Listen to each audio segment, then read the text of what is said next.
Good evening. Picture this.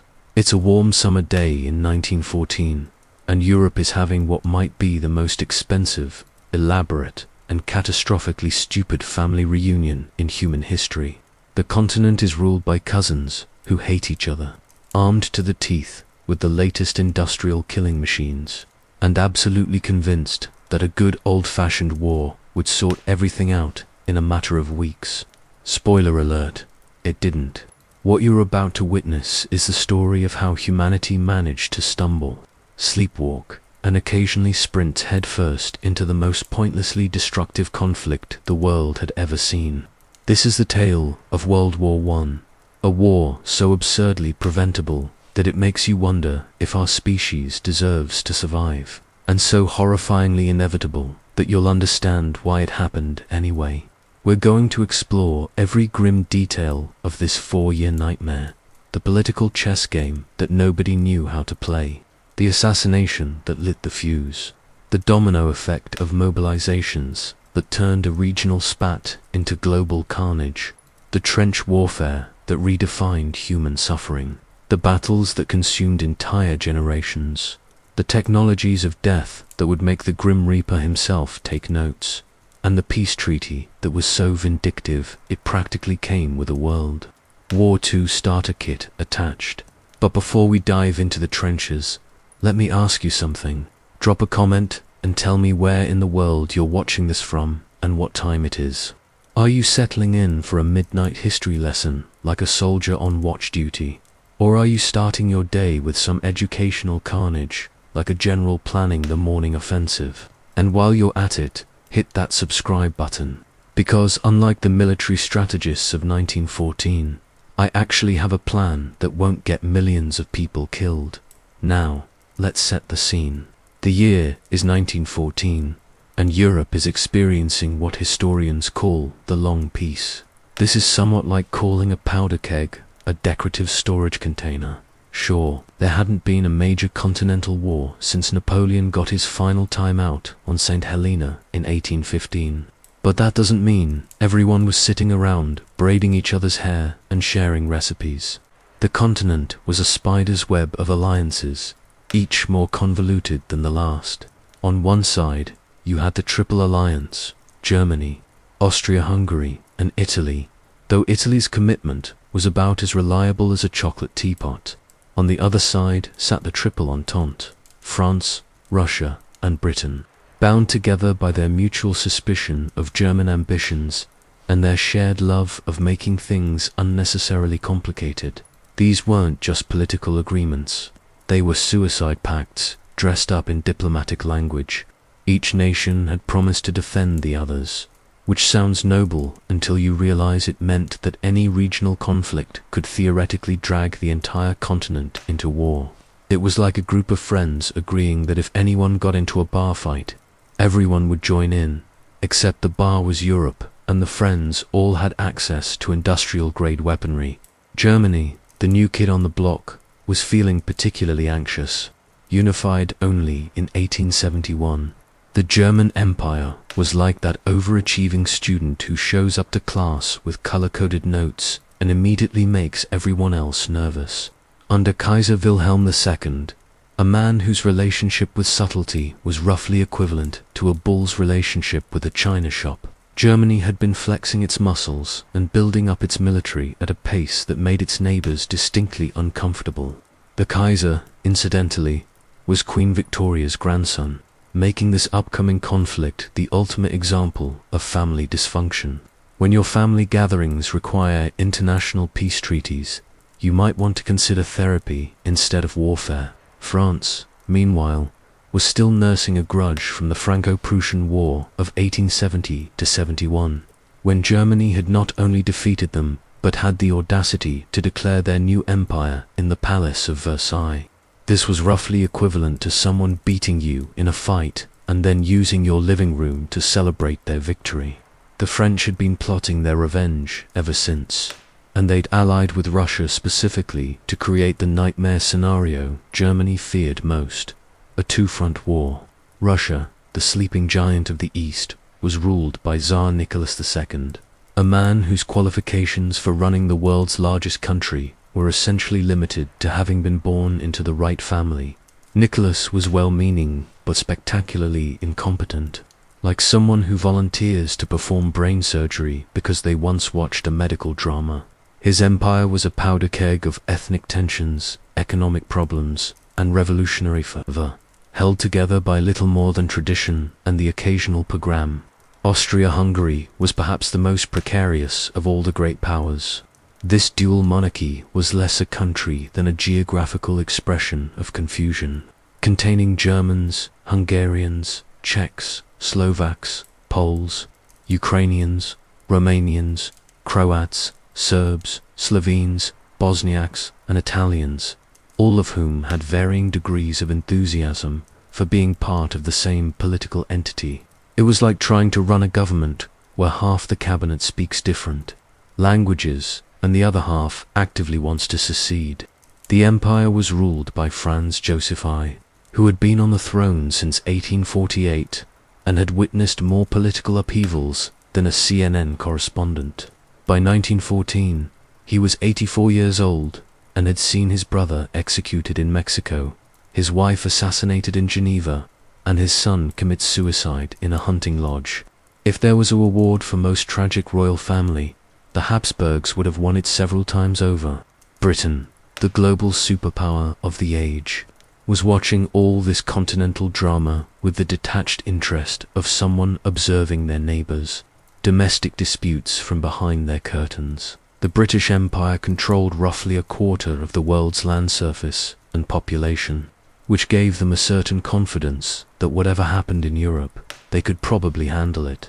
This confidence would prove to be somewhat misplaced. The British had spent the previous century perfecting the art of splendid isolation, staying out of European entanglements, while building the world's largest navy and collecting colonies like some people collect stamps. However, Germany's decision to build a fleet that could challenge British naval supremacy had forced them to reconsider their policy of benign neglect toward continental affairs. Into this delicate balance of paranoia and preparation came the spark that would ignite the conflagration: the question of the Balkans. This region, often called the powder keg of Europe, was where the declining Ottoman Empire met the expanding ambitions of Austria-Hungary and Russia. It was a place where ethnic tensions, religious differences, and nationalist aspirations combined to create a situation so volatile that it made the rest of Europe's problems look like minor disagreements over dinner plans. Serbia, having gained independence from the Ottomans, had developed grand ambitions of uniting all South Slavs under its leadership. This dream, known as Greater Serbia or Yugoslavia, was about as popular with Austria-Hungary as a vegetarian option at a barbecue competition. The Austrians had annexed Bosnia-Herzegovina in 1908, adding even more disgruntled Slavs to their already diverse collection of unhappy minorities. The stage was set for disaster. Europe in 1914 was like a room full of people holding loaded guns, all convinced that the others were about to shoot first. The military leaders had spent decades preparing for war. The politicians had created a system where any conflict could escalate beyond control, and the general public had been fed a steady diet of nationalism and militarism that made war seem not just inevitable, but desirable. What nobody seemed to realize was that this wouldn't be the quick, glorious conflict they all expected. The wars of the previous century had been relatively brief affairs, decided by a few major battles and settled by professional armies. But the Industrial Revolution had changed the rules of warfare in ways that the generals, raised on stories of Napoleonic glory, simply couldn't comprehend. The new technologies of killing, mass production, and transportation meant that this war would consume entire societies, not just their armies. The railroad networks that had been built to facilitate trade would instead facilitate the movement of millions of soldiers to the front lines. The chemical industries that had revolutionized agriculture would turn their expertise to creating new forms of death. The mass media that had been created to inform the public would instead be used to manipulate them into supporting ever greater sacrifices for ever more dubious goals. As the summer of 1914 progressed, the various powers continued their diplomatic dance, each convinced that they could manage the crisis through a combination of bluff, threat, and careful maneuvering. They were like a group of people playing poker with dynamite, confident that their skill at the game would prevent any unfortunate explosions. They were about to be proven catastrophically wrong. The assassination that would trigger this avalanche of destruction was still weeks away, but the conditions for catastrophe were already in place. Europe had created a system so unstable that it would take only the smallest push to send it tumbling into the abyss. The question wasn't whether war would come, but when, and how quickly the carefully constructed edifice of civilization would collapse once the shooting started. What followed would be for years of industrialized slaughter that would reshape the world, destroy empires, and leave scars on the human psyche that persist to this day. It would be a war that began with cavalry charges and ended with tanks, that started with professional armies and concluded with entire populations mobilized for total war, that commenced with optimistic predictions of victory by Christmas and finished with exhausted societies that had forgotten what peace looked like. This is the story of how the world went mad and why it took 4 years and 20 million deaths to remember what sanity looked like. Chapter 2. The Assassination That Broke the World. June 28, 1914. Sarajevo, Bosnia-Herzegovina. If you were to design the perfect recipe for starting a world war, you probably couldn't do better than what happened on this sunny Sunday morning. Take one unpopular imperial heir, add a group of teenage terrorists with more enthusiasm than competence. Mix in a driver who took a wrong turn, and season generously with decades of ethnic hatred. The result? An assassination so absurdly bungled that it almost didn't happen, followed by a diplomatic crisis so catastrophically mismanaged that it destroyed civilization as Europe knew it. Our victim was Archduke Franz Ferdinand of Austria-Hungary, heir to the throne of the most dysfunctional empire in Europe. Franz Ferdinand was actually one of the more reasonable members of the Habsburg family, which admittedly was like being the most sober person at a fraternity party. He had proposed giving the Slavs within the empire greater autonomy, a plan that would have solved many of Austria-Hungary's problems and probably prevented the war entirely. Unfortunately for everyone involved, reasonable people rarely get to implement their reasonable plans before getting shot by unreasonable people with unreasonable grievances. The Archduke was visiting Sarajevo for military maneuvers, because nothing says we respect your local culture like bringing the army to town for a parade. The date was particularly provocative. June 28th was Vidovdan, or Est Vitus Day, the anniversary of the Battle of Kosovo in 1389, when the Serbian medieval kingdom had been crushed by the Ottoman Empire. For Serbian nationalists, this was like scheduling a celebration of British rule on the 4th of July in Boston. The assassination plot was organized by a group called the Black Hand, which sounds like something from a bad spy novel, but was actually a real Serbian nationalist organization.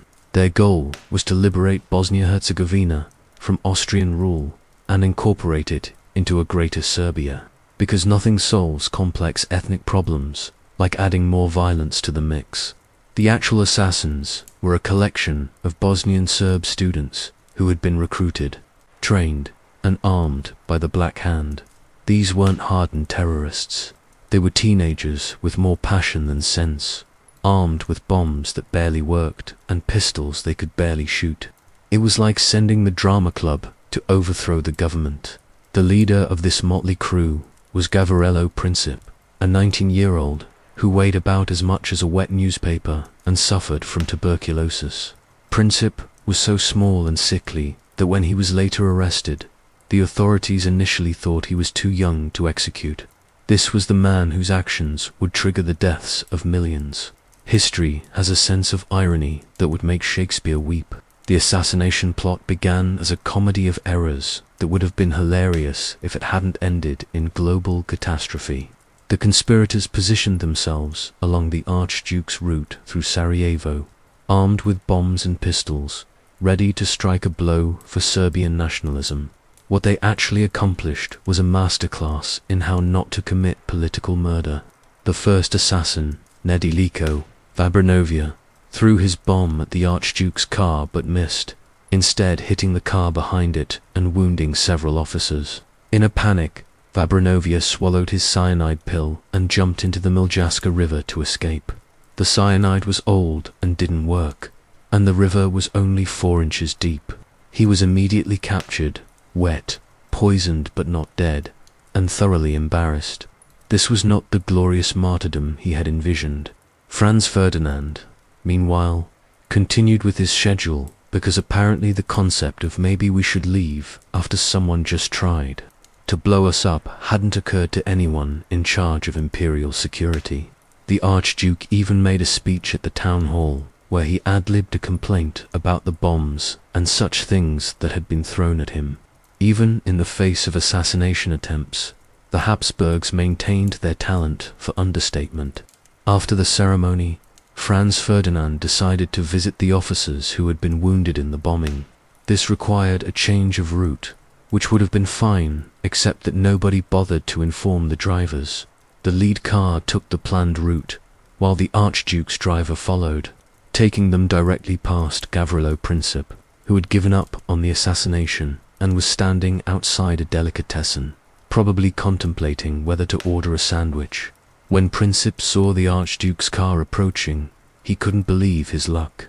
The car had stopped directly in front of him, close enough that even his questionable marksmanship couldn't miss.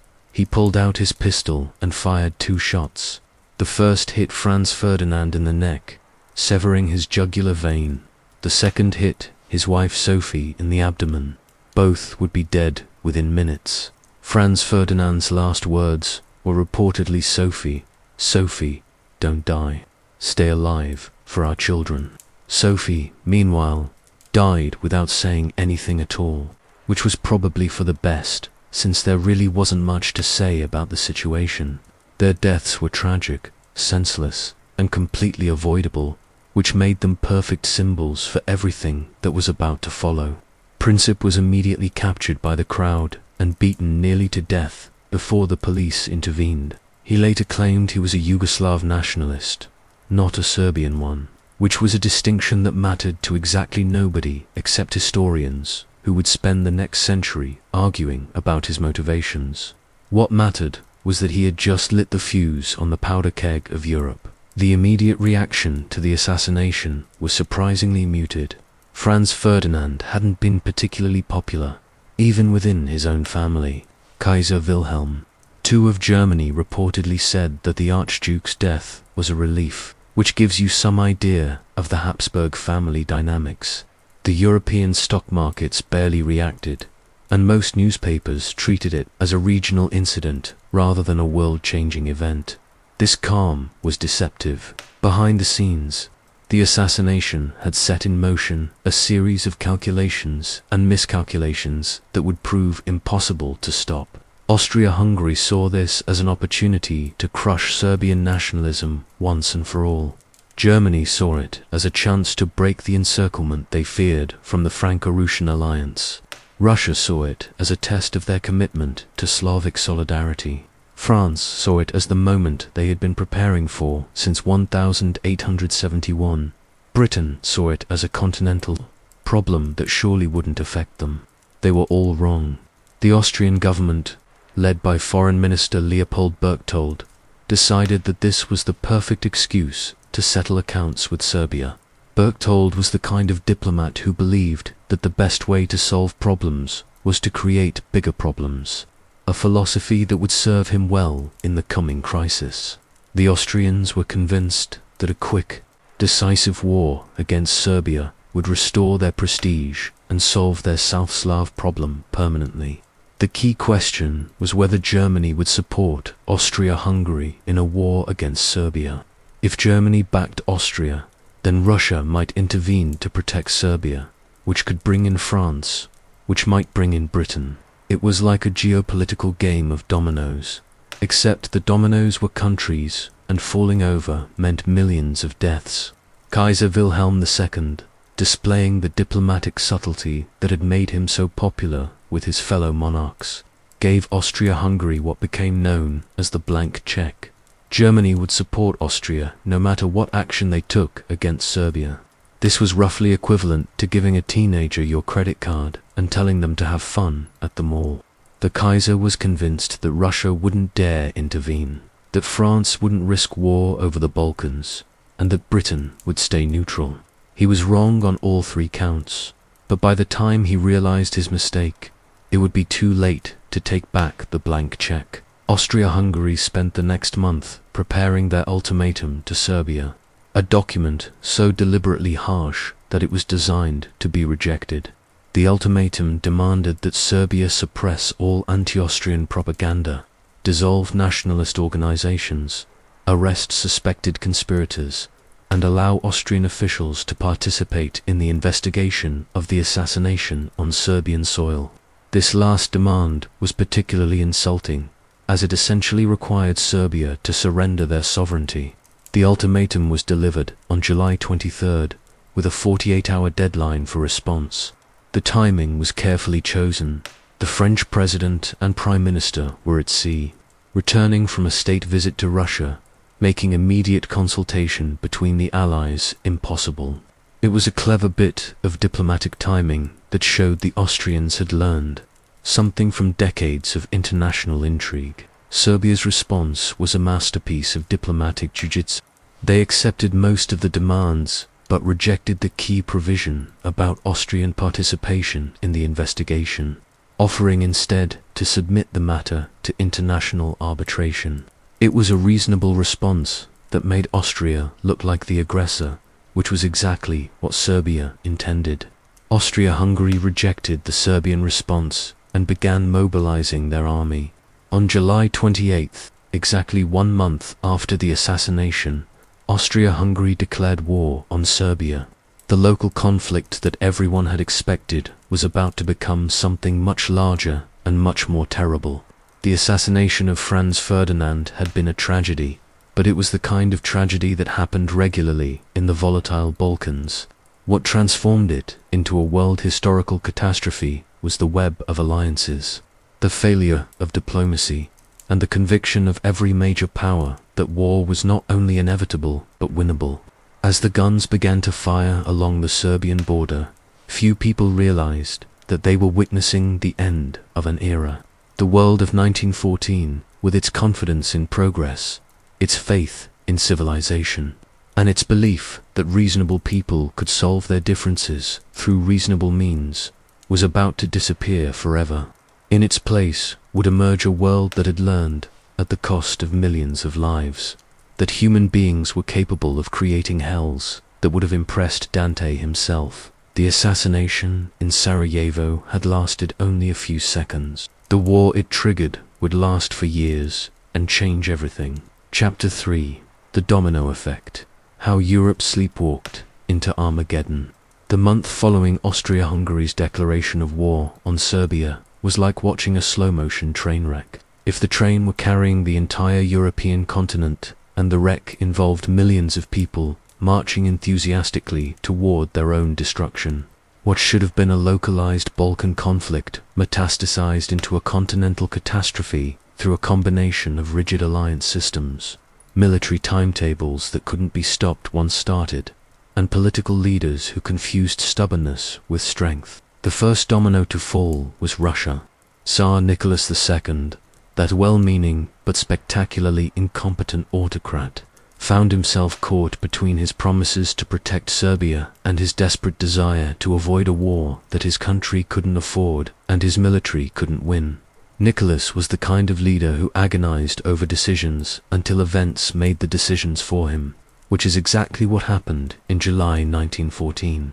The Russian military had been pushing for mobilization since the Austrian ultimatum to Serbia, arguing that any delay would give Germany and Austria-Hungary an insurmountable advantage.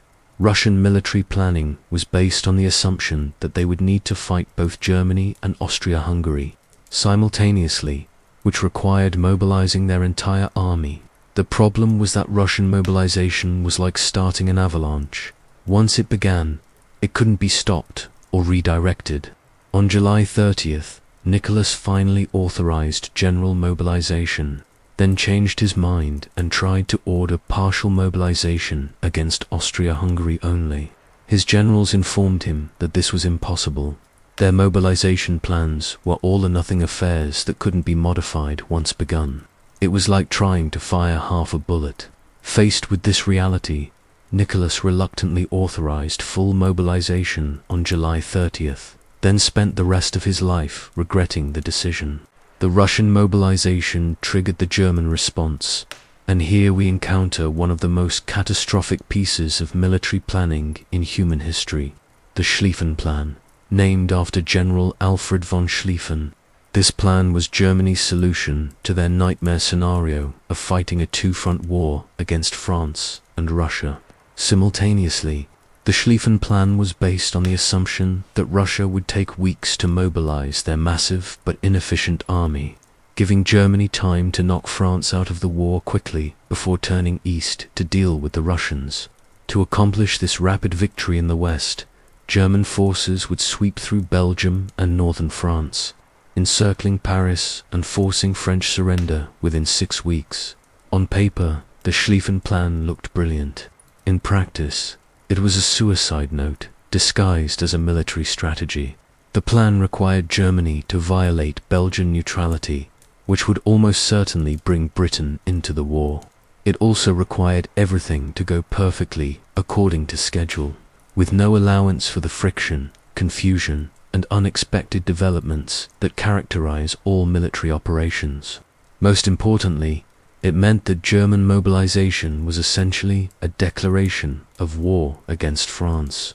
Regardless of whether France wanted to fight or not, Kaiser Wilhelm II, realizing that Russian mobilization meant war, made a last-ditch attempt to avoid the catastrophe he had helped create. On August 1st, he sent a telegram to his cousin Tsar Nicholas, pleading with him to stop the mobilization. The telegram read, "I foresee that very soon I shall be overwhelmed by the pressure forced upon me and forced to take extreme measures which will lead to war." It was a remarkably honest assessment of the situation, but it came too late. Nicholas replied that the mobilization couldn't be stopped, which was technically true but also somewhat disingenuous, since he could have tried harder to find alternatives. The two cousins, who had played together as children and corresponded regularly as adults, were now locked into a course that would destroy both their empires and cost millions of lives. Germany declared war on Russia on August 1st, 1914. The German ultimatum to Russia was a masterpiece of diplomatic cynicism, demanding that Russia cease all military preparations against Germany and Austria-Hungary within 12 hours. Since Russian mobilization couldn't be stopped, even if Nicholas had wanted to stop it, this was essentially a declaration of war disguised as a final diplomatic effort. The German declaration of war on Russia automatically triggered the Franco-Russian alliance, bringing France into the conflict. The French government, led by President Raymond Poincaré and Prime Minister René Viviani, had been preparing for this moment since 1871. French military planning was based on Plan 17, which called for an immediate offensive into Alsace-Lorraine to reclaim the territories lost in the Franco-Prussian War. Plan 17 was almost as divorced from reality as the Schlieffen Plan, but in the opposite direction. While the Germans planned an elaborate flanking maneuver through Belgium, the French planned a direct frontal assault that relied more on elan and fighting spirit than on tactical sophistication. French military doctrine held that the offensive was inherently superior to the defensive, and that French soldiers, motivated by patriotism and revenge, could overcome any obstacle through sheer determination. This doctrine, known as offensive outwardrons, offense to the utmost, would prove to be catastrophically wrong. Modern weapons had made frontal assaults suicidal, but the French military establishment was so committed to their offensive philosophy that they refused to acknowledge this reality until it was demonstrated to them at the cost of hundreds of thousands of lives. Germany declared war on France on August 3rd, using the transparent pretext that French aircraft had bombed German territory. The alleged bombing had never happened, but by this point, The truth was less important than maintaining the fiction that Germany was the victim rather than the aggressor. German forces immediately began their advance through Belgium, finally triggering the involvement of the last major European power. Britain's entry into the war was the result of a treaty signed in 1839 guaranteeing Belgian neutrality. The Treaty of London had been largely forgotten by 1914, dismissed by German Chancellor Theobald von Bethmann-Hollweg as a scrap of paper. This phrase would become one of the most infamous diplomatic statements in history, symbolizing Germany's disregard for international law and treaty obligations. The British government was deeply divided about whether to honor their commitment to Belgium. The Liberal Party, which controlled the government, was traditionally anti-war and had no desire to become involved in a continental conflict. However, the violation of Belgian neutrality provided both a legal justification for war and a moral cause that could unite British public opinion. The key figure in Britain's decision was Foreign Secretary Sir Edward Grey, a man who understood that British security depended on preventing any single power from dominating continental Europe. Grey realized that a German victory would leave Britain isolated and vulnerable, facing a hostile continent controlled by a militaristic empire with a growing navy. On August 4th, Britain delivered an ultimatum to Germany demanding the withdrawal of German forces from Belgium. The ultimatum expired at 11 p.m. London time, and when no German response was received, Britain declared war on Germany. The British Empire, controlling a quarter of the world's population and territory, was now committed to a European war that would consume the empire's resources and ultimately contribute to its decline. The speed with which Europe descended into war was breathtaking. In just over a month, a regional crisis in the Balkans had escalated into a continental war involving all the major European powers. The alliance system that was supposed to preserve peace through deterrence had instead created a mechanism for transforming any local conflict into a general war. What made the crisis particularly tragic was that none of the major leaders actually wanted a world war. Kaiser Wilhelm II spent the last days of peace frantically trying to find a way out of the crisis he had helped create. Tsar Nicholas II was horrified by the prospect of war and tried repeatedly to find a peaceful solution. Even Austrian Emperor Franz Joseph, despite his desire to punish Serbia, was appalled by the scale of the conflict that was developing. But the leaders found themselves prisoners of the systems they had created. Military mobilization schedules, alliance obligations, and domestic political pressures combined to create a situation where backing down seemed impossible, and going forward seemed inevitable. It was like being trapped in a car with broken brakes, watching the cliff approach and being unable to do anything but hold on. The mobilization of the European armies was accompanied by scenes of patriotic enthusiasm that would seem incomprehensible to later generations. In Berlin, Vienna, Paris, and London, crowds gathered to cheer the departing soldiers and sing patriotic songs. Young men rushed to enlist, afraid that the war would be over before they could participate in the glorious adventure. This enthusiasm was based on the universal assumption that the war would be brief. Everyone expected to be home before the leaves fall, as Kaiser Wilhelm assured his troops. The German soldiers who departed for France had Marche Paris to Paris chalked on their railway cars.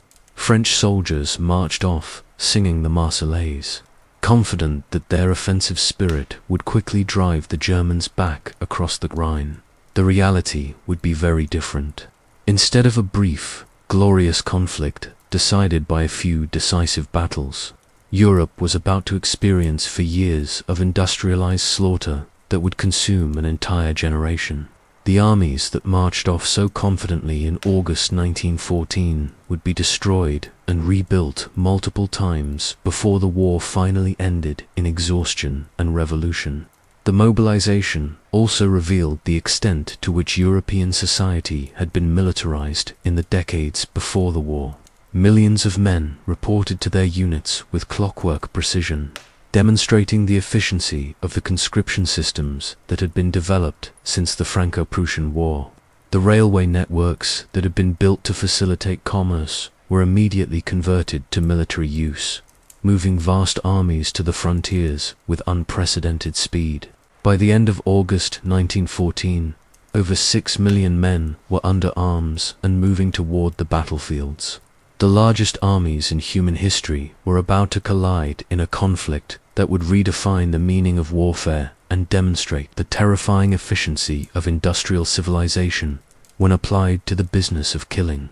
The war that began in August 1914 was supposed to be the last war, a final settling of accounts that would establish a new balance of power in Europe. Instead, it became the first act in a 30-year European civil war that would destroy the old order completely and leave the continent divided between competing ideologies.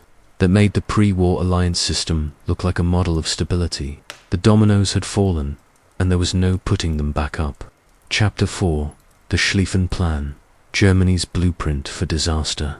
If you wanted to design a military strategy guaranteed to turn a regional conflict into a world war while simultaneously ensuring your own defeat, you probably couldn't do better than the Schlieffen Plan. This masterpiece of German military thinking was like a Rube Goldberg machine designed by someone who had never heard of Murphy's Law. Elaborate, theoretically brilliant, and destined to fail spectacularly at the worst possible moment. The plan was the brainchild of General Alfred von Schlieffen, chief of the German General Staff from 1891 to 1906. Schlieffen was a brilliant military theorist who had studied every major battle since Cannae and was obsessed with the idea of achieving a decisive victory through envelopment. Unfortunately, he was also a man who believed that war could be reduced to a mathematical equation, which is like believing that marriage can be solved with a spreadsheet. Germany's strategic nightmare was simple. They were surrounded by enemies and would have to fight a two-front war against France and Russia simultaneously. The German army was excellent, but it wasn't large enough to defeat both enemies at once in a straight fight. Schlieffen's solution was to knock France out of the war quickly, then turn east to deal with Russia before the Russian steamroller could fully mobilize. The plan called for the bulk of the German army to sweep through Belgium and northern France in a massive, wheeling movement, like a revolving door of death. The German right wing would be so strong that it would overwhelm any French resistance, encircle Paris, and force French surrender within 6 weeks. Meanwhile, a smaller German force would hold the line against Russia until the victorious Western armies could be transferred east. On paper, it looked like genius. In reality, it was a plan that required everything to go perfectly in a universe where nothing ever goes perfectly. The Schlieffen Plan was based on a series of assumptions that ranged from optimistic to delusional. And when those assumptions proved wrong, the entire German war effort collapsed like a house of cards in a hurricane. The first fatal assumption was that Russia would take at least 6 weeks to mobilize. Schlieffen had calculated this based on Russia's performance in previous wars, but he failed to account for the improvements in Russian railways and organization since 1905, when Russian forces began attacking East Prussia. Just 2 weeks after mobilization began, the German High Command panicked and diverted troops from the Western Front to deal with the unexpected threat. The second assumption was that Belgium wouldn't resist. Schlieffen had dismissed the Belgian army as a negligible force that would either stand aside or be quickly brushed away. This was like assuming that a speed bump wouldn't slow down your car. The Belgians, led by King Albert I, chose to honor their neutrality by fighting the Germans with a determination that surprised everyone, including themselves. The Belgian resistance wasn't militarily decisive, but it was politically catastrophic for Germany. The sight of German armies crushing small, neutral Belgium turned world opinion against Germany and provided Britain with the moral justification it needed to enter the war. It also delayed the German advance by several crucial days, disrupting the precise timetable that the entire plan depended on. The third assumption was that France would respond predictably to the German attack. Schlieffen expected the French to concentrate their forces along the Franco-German border, leaving their northern flank weakly defended. Instead, French intelligence detected the German buildup in Belgium and began shifting forces north to meet the threat. The French Plan 17 was a disaster, but it wasn't the disaster that Schlieffen had planned for. The fourth assumption was that Britain would remain neutral. Bateman-Holweck's dismissal of the Belgian Neutrality Treaty as a scrap of paper revealed the German leadership's fundamental misunderstanding of British strategic thinking. Britain had spent centuries preventing any single power from dominating continental Europe, and they weren't about to let Germany succeed where Napoleon had failed.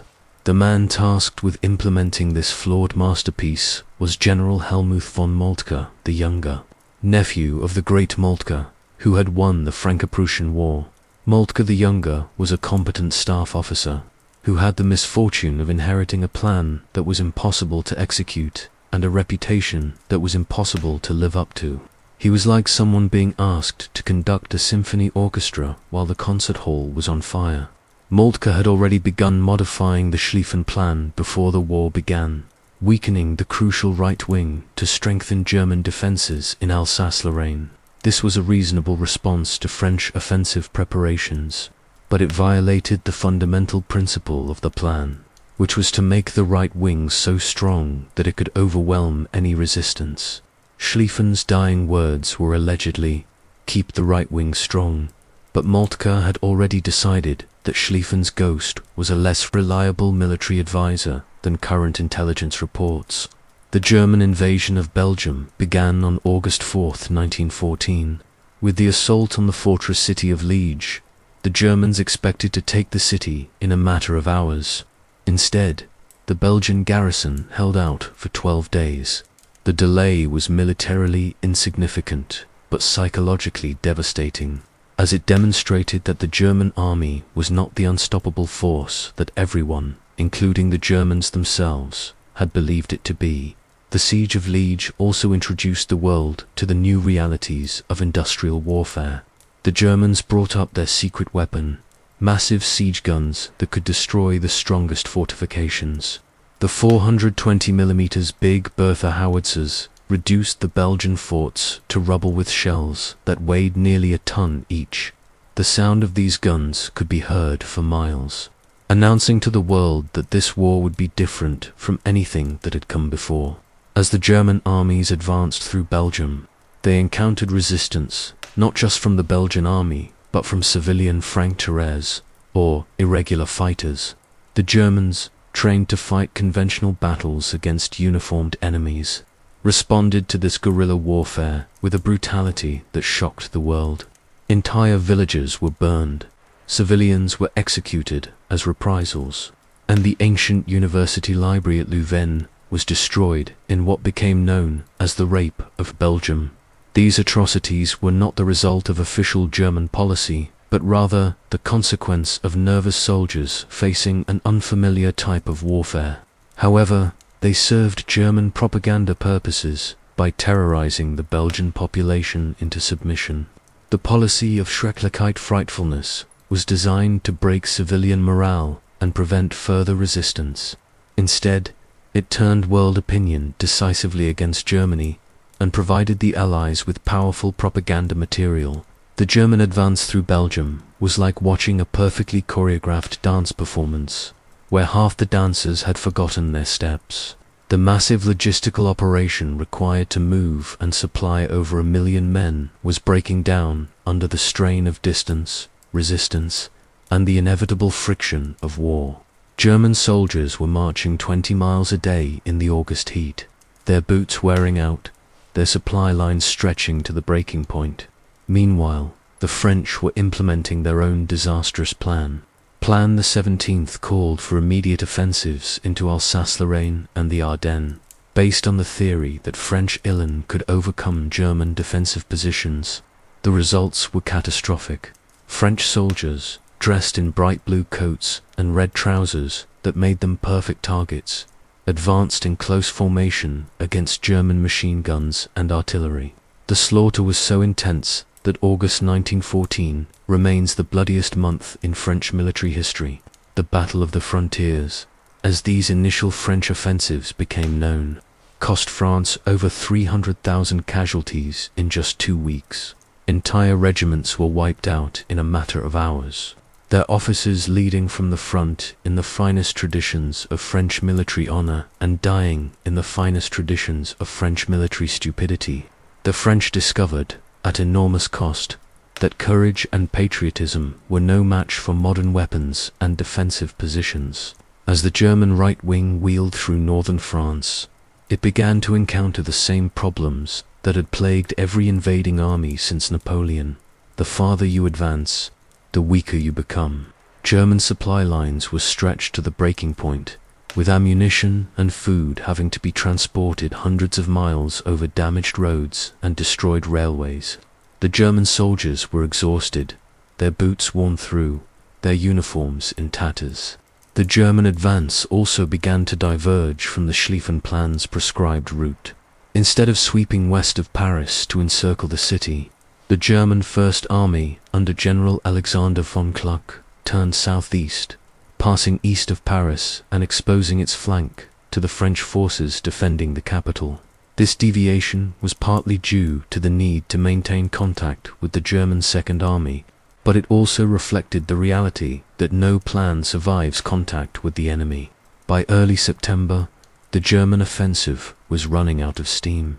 The soldiers were exhausted, the supply lines were overstretched, and the French were finally beginning to organize an effective defense.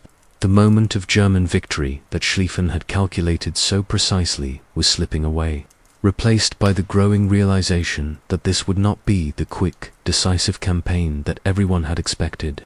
The Schlieffen Plan had been designed to avoid a long war at all costs, based on the correct assumption that Germany could not win a prolonged conflict against the combined resources of France, Russia, and Britain. Instead, it had created exactly the situation it was meant to prevent: a two-front war with no prospect of quick victory and every likelihood of a grinding war of attrition that would exhaust all the combatants. The plan's failure was not just military but also moral and political.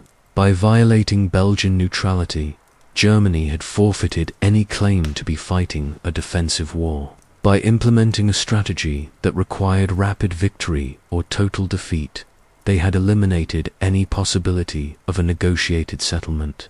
The Schlieffen Plan had turned what might have been a limited Balkan conflict into a world war, and what might have been a German victory into a German catastrophe. As September 1914 dawned, the German armies were approaching Paris, but they were no longer the unstoppable force that had crossed the Belgian frontier 5 weeks earlier. They were tired, hungry, and increasingly aware that their great gamble was failing. The stage was set for the battle that would determine whether the Schlieffen Plan would achieve its promised victory or collapse into the nightmare of trench warfare that would define the next 4 years. The blueprint for German victory was about to become the blueprint for European disaster. Chapter 5: The Miracle of the Marne: How Paris Saved Itself and Doomed Europe. By early September 1914, the German war machine was like a marathon runner who had sprinted the first 20 miles, technically still in the lead, but rapidly running out of steam and beginning to realize that the finish line was much farther away than anticipated. The Schlieffen Plan, that masterpiece of German military planning, was about to collide with the harsh reality that no battle plan survives contact with the enemy, especially when the enemy refuses to cooperate with your timetable. The German First Army, under General Alexander von Kluck, was supposed to sweep west of Paris and encircle the French capital like a noose tightening around a condemned man's neck. Instead, Kluck found himself pulled eastward, chasing, retreating, French forces and gradually exposing his right flank to whatever forces the French might have lurking around Paris. It was like a boxer dropping his guard to throw a haymaker, except the haymaker was missing and the counterpunch was about to arrive with devastating force. The man responsible for organizing that counterpunch was General Joseph Joffre, the French commander-in-chief, a rotund, unflappable figure who looked more like a village baker than a military genius. Joffre had the invaluable quality of remaining calm under pressure, which was fortunate since the pressure in early September 1914 was roughly equivalent to being at the bottom of the Mariana Trench. While his subordinates panicked and politicians demanded explanations for the disasters of Plan 17, Joffre methodically began assembling forces for a counterattack. Joffre's plan was simple in concept, but fiendishly difficult in execution. Use the Paris garrison and whatever forces he could scrape together to attack the exposed German flank while the main French armies held the German advance. It was like trying to perform surgery while riding a roller coaster. But Joffre had the advantage of fighting on his own territory with increasingly short supply lines, while the Germans struggled with communications that stretched back to the Rhine. The key to the French plan was the Sixth Army, hastily assembled under General Michel-Joseph Minory from the Paris garrison and whatever reserves could be found. This army was a motley collection of regular troops, reservists, territorial units, and anyone else who could hold a rifle and point it in the right direction. It was not exactly the force you would choose to save Western civilization, but it was the force that was available, which in war is often more important than the force you would prefer.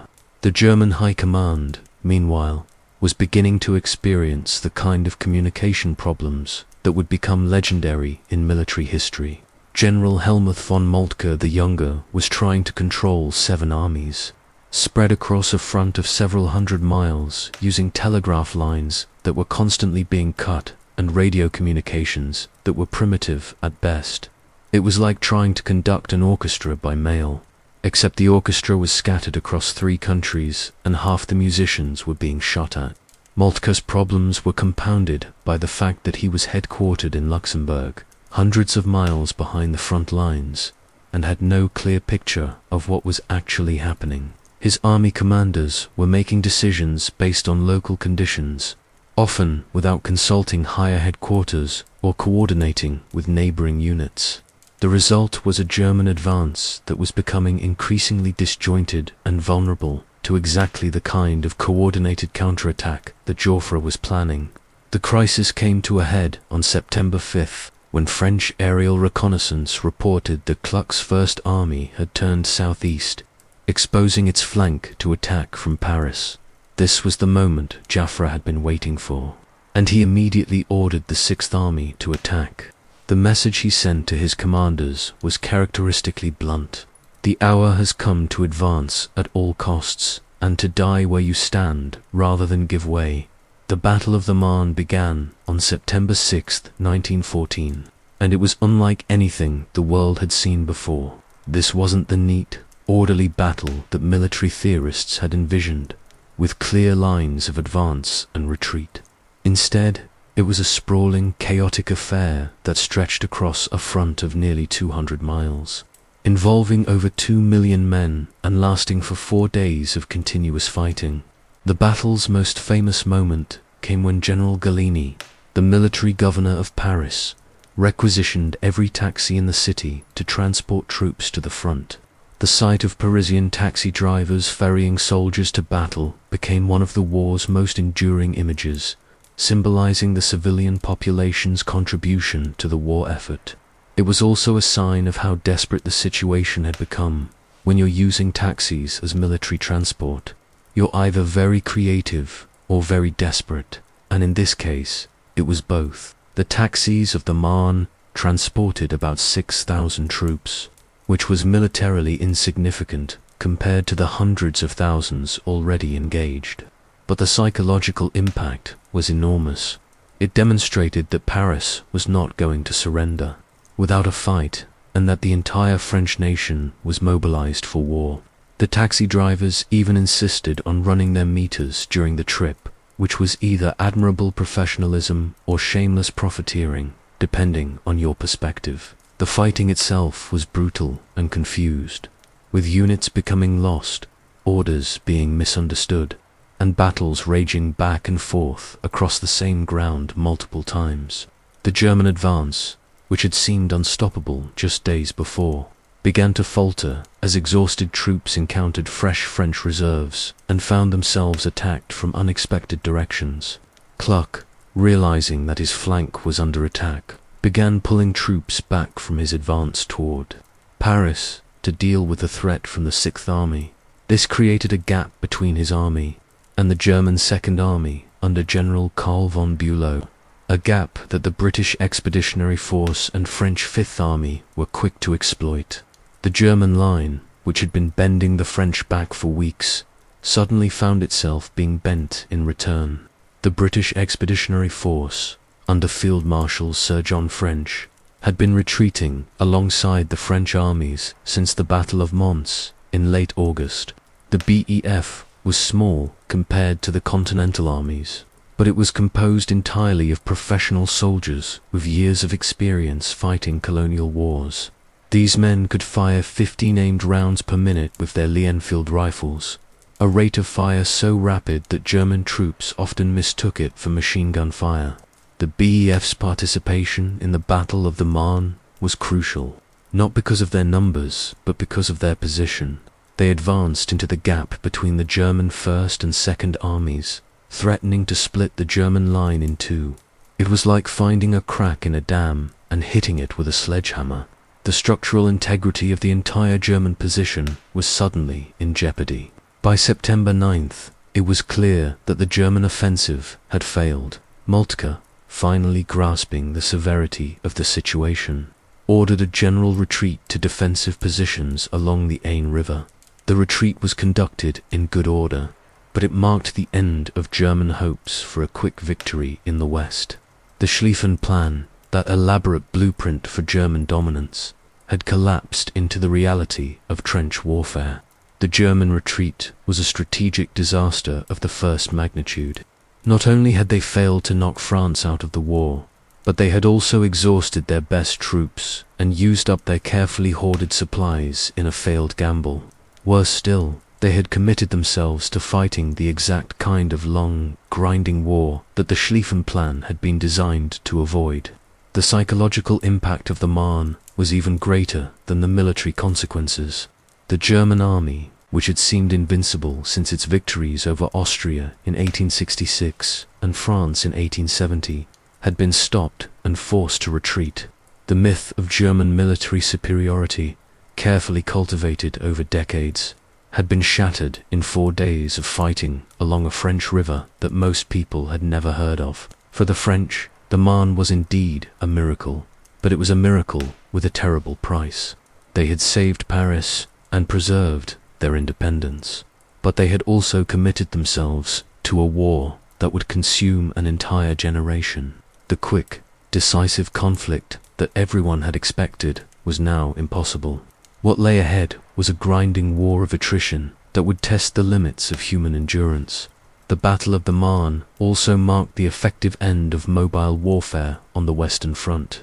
Both sides, exhausted by the fighting and unable to achieve a decisive breakthrough, began digging trenches to protect their positions. What started as temporary defensive measures would soon become permanent fortifications, stretching from the English Channel to the Swiss border.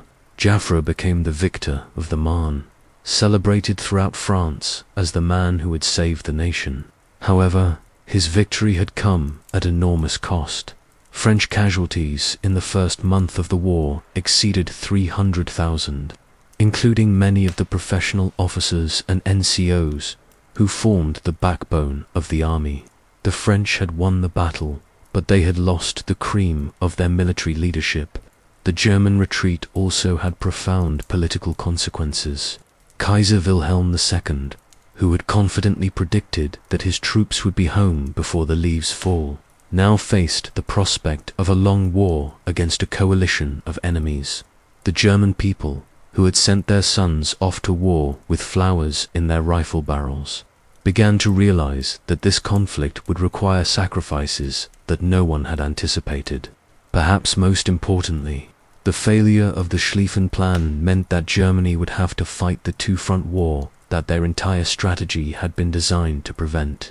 Russian forces were already advancing into East Prussia, forcing the Germans to divert troops from the west just when they needed every man to break through the French lines.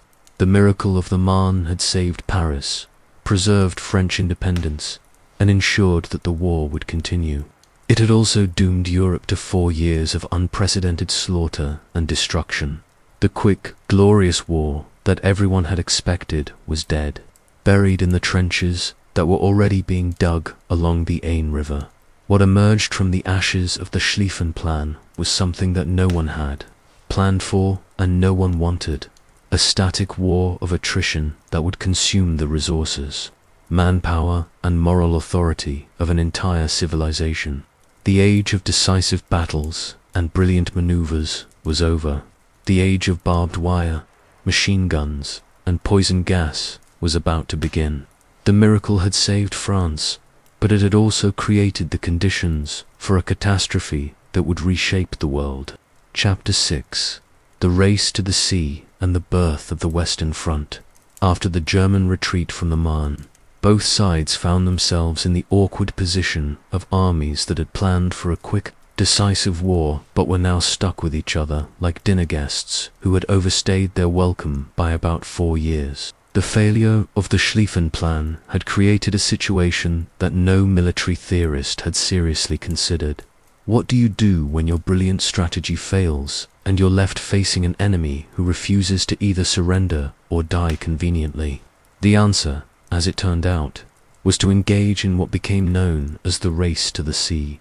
Though calling it a race was somewhat misleading, since both sides were essentially running toward the same inevitable conclusion: a continuous line of trenches that would turn the Western Front into the world's most expensive and deadly real estate development project. The race to the sea began in mid-September 1914, when both the German and Allied commanders realized that their current positions offered no possibility of decisive victory. The German line along the Aisne River was strong but static, while the Allied forces lacked the strength to break through. However, both sides noticed that the northern flank of the opposing army was in the air, military terminology for being unprotected and vulnerable to outflanking maneuvers. The concept was simple: if you couldn't break through the enemy's front, you could try to go around their flank and attack them from the side or rear. It was like trying to get into a crowded nightclub by finding a side entrance when the front door was blocked by bouncers. The problem was that both sides had the same idea simultaneously, leading to a series of leapfrogging movements northward as each army tried to outflank the other. General Erich von Falkenhayn, who had replaced the unfortunate Moltke as German Chief of Staff, understood that Germany's strategic situation was becoming desperate. The failure of the Schlieffen Plan meant that Germany was now committed to fighting the two-front war that their entire military planning had been designed to avoid. Russian forces were advancing in the east, requiring German reinforcements that could have been used to achieve victory in the west. Falkenhayn's solution was to attempt one final breakthrough in the west before the trench lines became permanent. If German forces could reach the Channel ports and cut off British supply lines, they might still force the Allies to negotiate. It was a reasonable plan with one fatal flaw: the Allies had exactly the same idea and were equally determined to prevent it from happening. The race northward was like watching two exhausted marathon runners sprinting for a finish line that kept moving farther away. Both sides would establish positions, attempt to outflank each other, fail, and then repeat the process a few miles farther north. It was military strategy reduced to its most basic level: if you can't go through, try to go around, and if you can't go around, try to go around the going around. The British Expeditionary Force, under the increasingly pessimistic Sir John French, was transferred from the Aisne to the northern sector, where they would face the main German offensive. The BEF had already been bloodied at Mons and Locato, losing many of their experienced professional soldiers. What remained was still a formidable force, but it was no longer the perfectly trained machine that had crossed the Channel in August. The climax of the race to the sea came at the ancient Flemish town of Ypres, a place whose name would become synonymous with the futility and horror of trench warfare. Ypres was strategically important, because it controlled the roads leading to the Channel ports. But it was also symbolically significant as one of the last major Belgian towns still in Allied hands.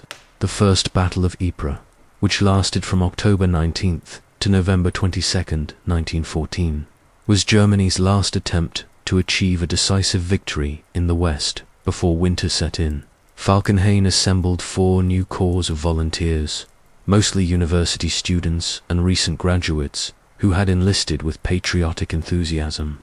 These young men, many of whom had never seen combat, were thrown into a desperate assault against experienced British and French defenders.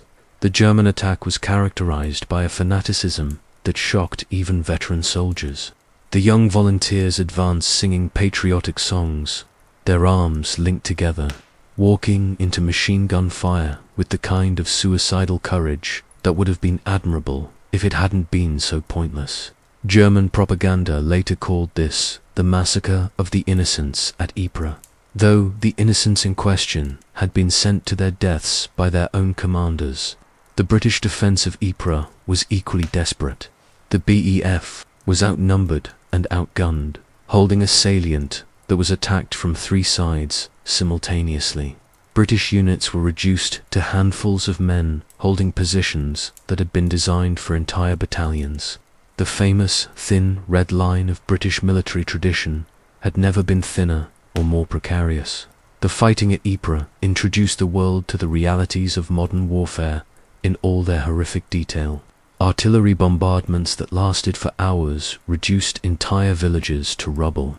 Machine guns fired continuously until their barrels glowed red hot. Men died in numbers that would have been unimaginable just months before, their bodies disappearing into the mud that would become the defining characteristic of the Western Front. One of the most poignant moments of the battle came when the 1st Battalion of the Queen's Own Corps of Guides, a British unit, was reduced to 1 officer and 42 men out of an original strength of over 1,000. When asked if he could hold his position, the surviving officer reportedly replied, "We'll hold until we're all dead." It was the kind of response that would have sounded heroic in a Victorian adventure novel, but seemed merely tragic in the context of industrial warfare. The German assault finally broke against the British defences, but the cost to both sides was catastrophic. The BEF effectively ceased to exist as a professional army, with casualty rates in some units exceeding 90%. The German Volunteer Corps were similarly destroyed, taking with them much of the intellectual leadership of a generation. Universities across Germany would spend the next decade trying to replace professors and students who had died in the mud of Flanders. By the end of November 1914, the race to the sea had reached its inevitable conclusion. The North Sea, there was nowhere left to go. No more flanks to turn, no more clever maneuvers to attempt. The opposing armies faced each other across a continuous line of trenches that stretched from the English Channel to the Swiss border, a distance of over 400 miles. The creation of the Western Front marked the end of the War of Movement and the beginning of the War of Attrition. What had started as a conflict between professional armies had become a struggle between entire societies, with victory going not to the side with the best generals or the bravest soldiers, but to the side that could endure the longest and sacrifice the most. The trench system that emerged was unlike anything in military history. These weren't the simple earthworks of previous wars, but elaborate underground cities, complete with command posts, supply depots, hospitals, and living quarters. The frontline trenches were protected by multiple lines of barbed wire, machine gun nests, and artillery positions. Behind them lay communication trenches, reserve positions, and supply lines that extended back for miles. Between the opposing trench lines lay no man's land, a desolate wasteland of shell holes, barbed wire, and unburied corpses that could vary in width from a few hundred yards to over a mile. This was the killing ground where millions of men would die over the next 4 years, advancing a few hundred yards at enormous cost only to be driven back by counterattacks that were equally costly and equally futile. The psychological impact of trench warfare was as devastating as the physical casualties. Soldiers who had enlisted expecting a glorious adventure found themselves living like moles in underground burrows, emerging only to face almost certain death in futile attacks against impregnable positions. The war had become a grinding, mechanical process that consumed men and material with industrial efficiency. The failure of the race to the sea also marked the end of traditional military leadership. The generals who had trained for wars of movement and decisive battles found themselves managing what was essentially a siege on a continental scale. Many of them never adapted to the new realities, continuing to order frontal assaults against machine gun positions as if elan and determination could overcome the laws of physics. The soldiers in the trenches quickly developed their own culture and coping mechanisms. They created elaborate systems of rotation that allowed units to move between frontline trenches, reserve positions, and rest areas. They developed new forms of communication, from signal flags to carrier pigeons to primitive telephone systems. Most importantly, they developed a grim sense of humor that helped them cope with the daily reality of industrial-scale death. The Western Front had become a wound across the face of Europe, a scar that would take decades to heal and would fundamentally change the way human beings thought about war, progress, and civilization itself. The quick, glorious conflict that everyone had expected had become a nightmare of mud, blood, and barbed wire that would define the next 4 years. The race was over, and everyone had lost. What remained was to see which side could endure the longest in the hell they had created for themselves. The real war was just beginning, and it would be unlike anything the world had ever seen before. The age of trench warfare had begun, and with it, the slow, grinding destruction of the old world order. Chapter 7: Life and Death in the Trenches. Welcome to Hell on Earth. If you wanted to design the perfect environment for destroying human beings, both physically and psychologically, you probably couldn't improve on the trench system that emerged on the Western Front by the end of 1914. It was like someone had taken all the worst aspects of urban planning, prison design, and medieval siege warfare, combined them with the latest industrial technology, and then added rats, lice, and the constant threat of sudden death. The trenches themselves were marvels of military engineering and monuments to human misery. What had started as simple ditches scraped out of the earth by desperate soldiers had evolved into elaborate underground cities that stretched for hundreds of miles. The frontline trenches were typically 6 to 8 feet deep and wide enough for 2 men to pass each other, though passing often involved one man pressing himself against the muddy wall while the other squeezed by, usually while carrying something heavy, sharp, or explosive. The trench walls were reinforced with sandbags, wooden planks, or whatever materials could be scrounged from the surrounding countryside. The bottom was lined with wooden duckboards to keep soldiers out of the mud and water that perpetually collected in the lowest points. These duckboards had an unfortunate tendency to float away during heavy rains, leaving soldiers to wade through knee-deep mud that had the consistency of chocolate pudding and the aroma of an open sewer. Behind the front-line trenches lay a complex network of communication trenches, support trenches, and reserve positions. The communication trenches, which connected the front lines to the rear areas, were often the most dangerous places on the battlefield. They were narrow, winding passages that offered perfect targets for enemy artillery, and soldiers moving through them were like fish in a barrel, except the fish were carrying rifles and the barrel was being shelled continuously. The daily routine in the trenches was a carefully choreographed dance with death that would have impressed the choreographers of the Bolshoi.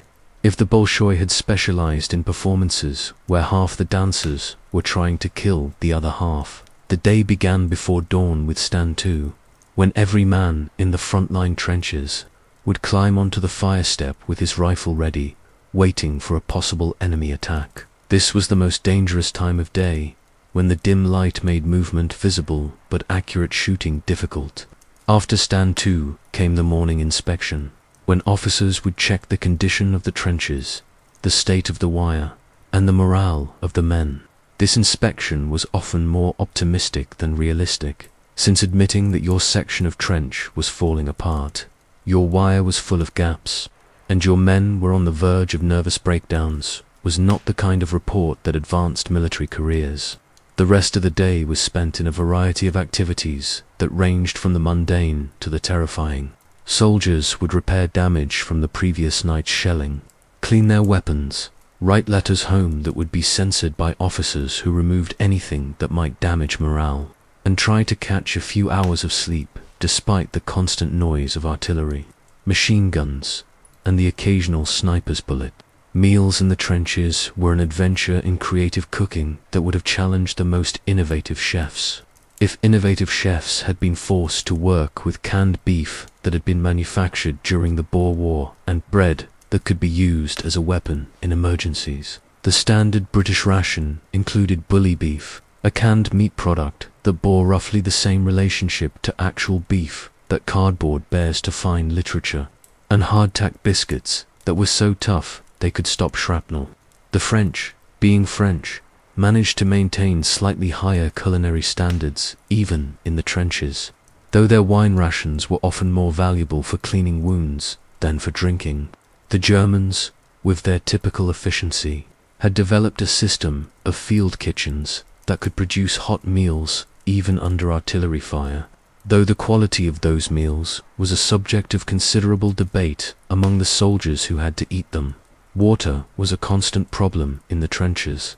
The official ration was 1 gallon per man per day, which had to cover drinking, cooking, washing, and cleaning weapons.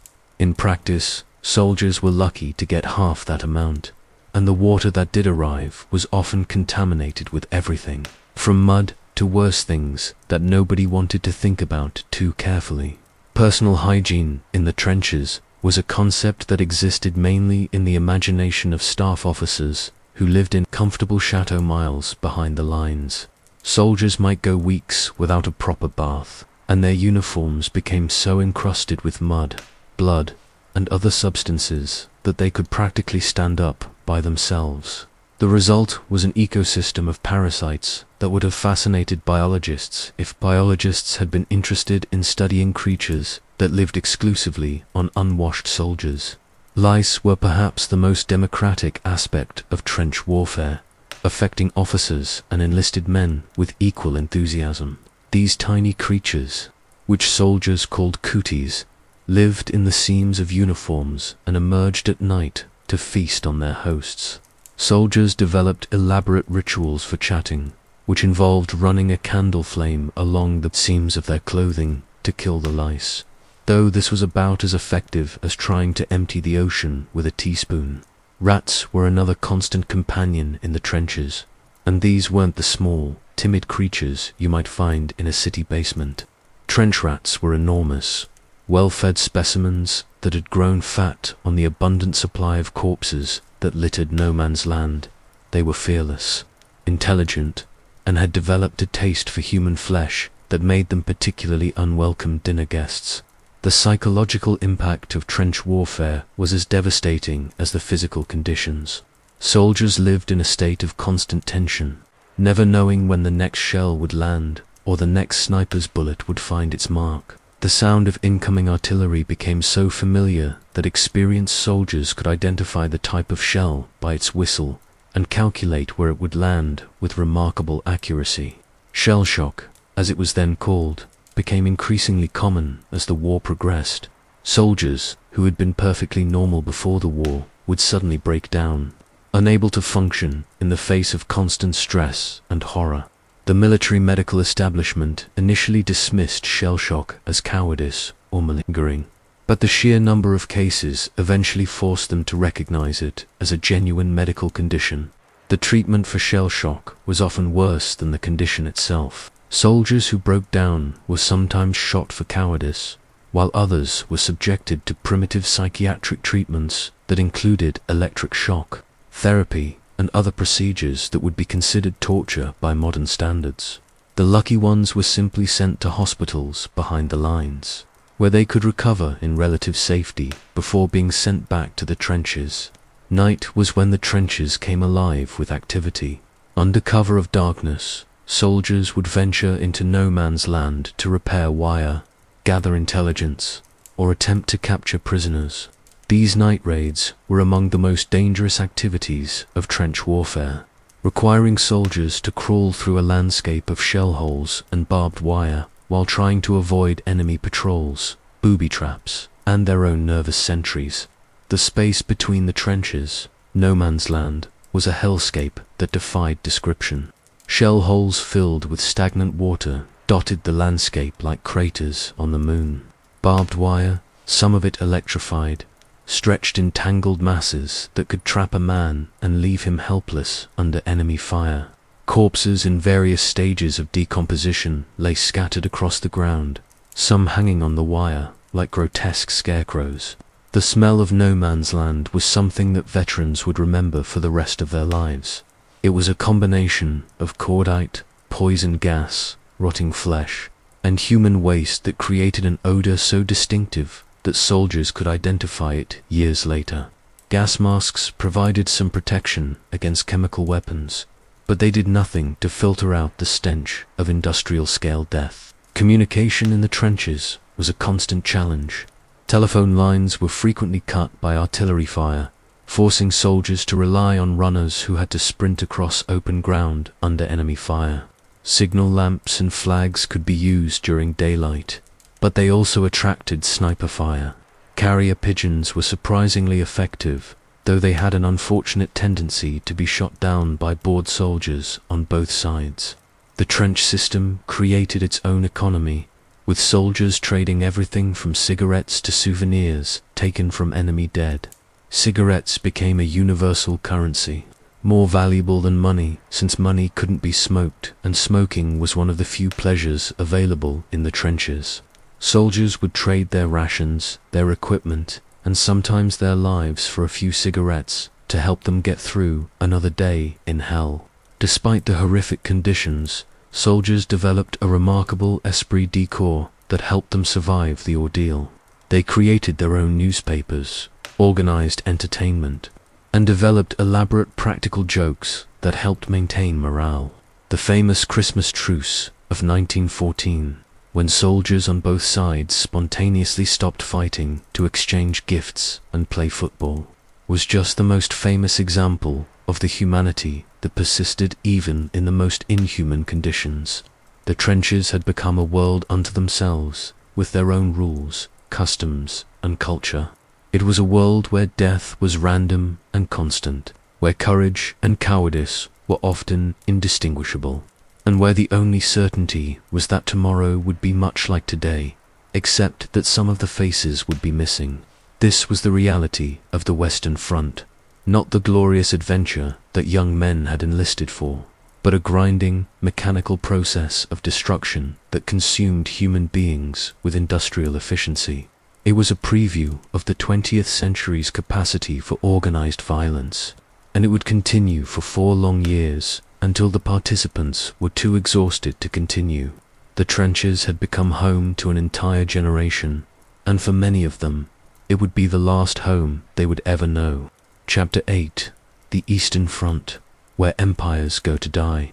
While the Western Front was busy perfecting the art of static warfare and turning northern France into the world's largest cemetery, the Eastern Front was conducting its own experiment in how to destroy civilization, except with more movement, larger distances, and an even more spectacular collection of military incompetence.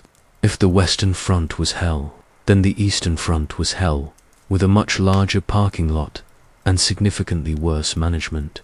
The Eastern Front stretched from the Baltic Sea to the Black Sea, a distance of over 1,000 miles that made the Western Front look like a neighborhood dispute.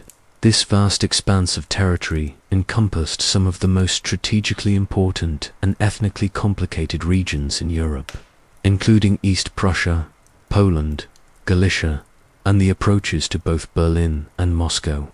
It was like trying to play chess on a board the size of Texas, except half the pieces were missing and nobody could agree on the rules. The main antagonists on the Eastern Front were Russia and Austria-Hungary, two empires that were already showing advanced symptoms of political decay before the war began.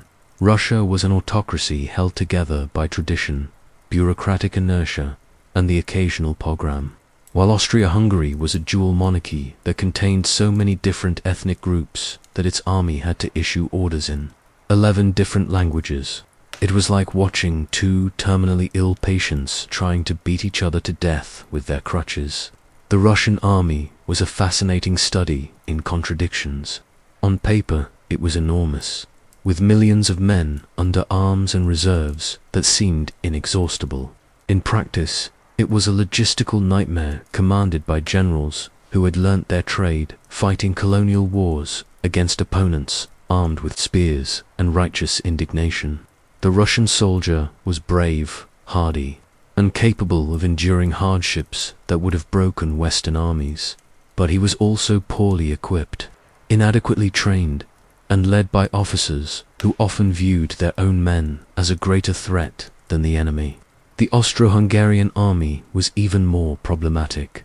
It was supposed to be a unified force defending a unified empire, but in reality, it was a collection of ethnic militias that spoke different languages, followed different traditions, and often harbored deep resentments against each other.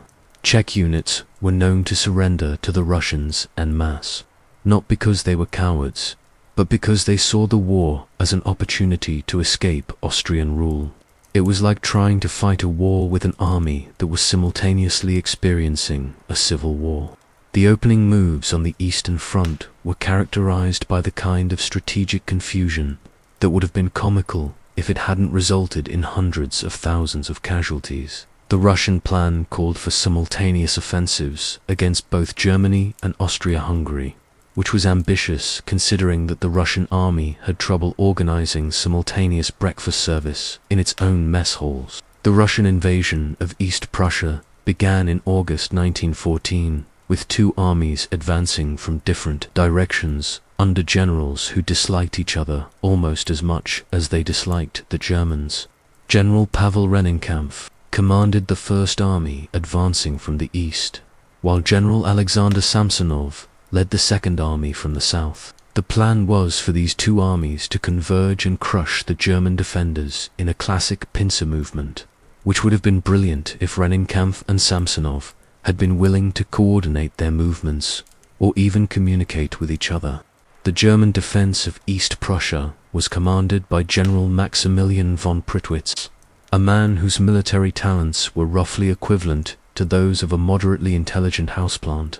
When faced with two Russian armies advancing simultaneously, Prittwitz panicked and recommended abandoning East Prussia entirely, which was the kind of strategic thinking that explained why he was quickly replaced.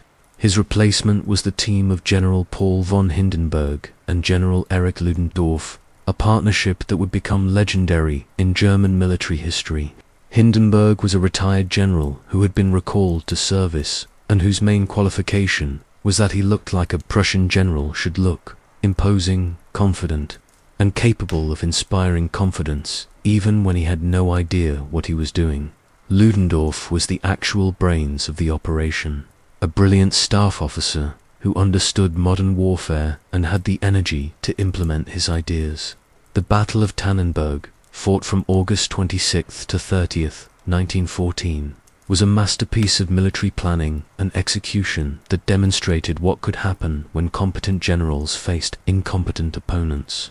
Ludendorff used the German railway system to rapidly shift forces between the two Russian armies, concentrating superior numbers against each in turn, while the Russians obligingly failed to coordinate their movements. The result was the complete destruction of Samsonov's Second Army. Over 90,000 Russian soldiers were captured, along with most of their equipment and artillery. Samsonov himself, overwhelmed by the magnitude of the disaster, wandered into a forest and shot himself, which was probably the most competent decision he made during the entire campaign. The victory at Tannenberg made Hindenburg and Ludendorff national heroes in Germany and demonstrated that the Russian army, despite its size, was vulnerable to well-executed tactical maneuvers. However, It also forced Germany to divert troops from the Western Front at the crucial moment when they were trying to implement the Schlieffen Plan, contributing to the German failure at the Marne. Meanwhile, the Austro-Hungarian army was conducting its own experiment in military disaster against the Russians in Galicia. The Austrian offensive, grandly named the Battle of Galicia, was supposed to drive the Russians back and secure the empire's eastern frontier. Instead, it turned into a catastrophic defeat that cost Austria-Hungary over 400,000 casualties and demonstrated that their army was even less competent than anyone had imagined. The Austrian commander, General Franz Conrad von Hitzendorf, was a man who combined strategic incompetence with tactical inflexibility in a way that would have been impressive if it hadn't been so deadly. Conrad believed that Austrian soldiers, motivated by loyalty to the Habsburg dynasty, could overcome any obstacle through sheer determination. This philosophy worked about as well as you might expect when applied to modern warfare. The Russian victory in Galicia was so complete that Austrian forces were driven back almost to the Carpathian Mountains, losing most of their professional officers and experienced NCOs in the process. The Austro-Hungarian army that emerged from the Galician campaign was essentially a militia force that required German support to remain effective, which was like a drowning man asking another drowning man for swimming lessons. The scale of movement on the Eastern Front was unlike anything seen in the West. Armies advanced and retreated across hundreds of miles, with front lines shifting dramatically from week to week. Cities changed hands multiple times, and civilian populations found themselves under different rulers with bewildering frequency. It was like watching a very large, very deadly game of musical chairs. The human cost of this mobile warfare was staggering.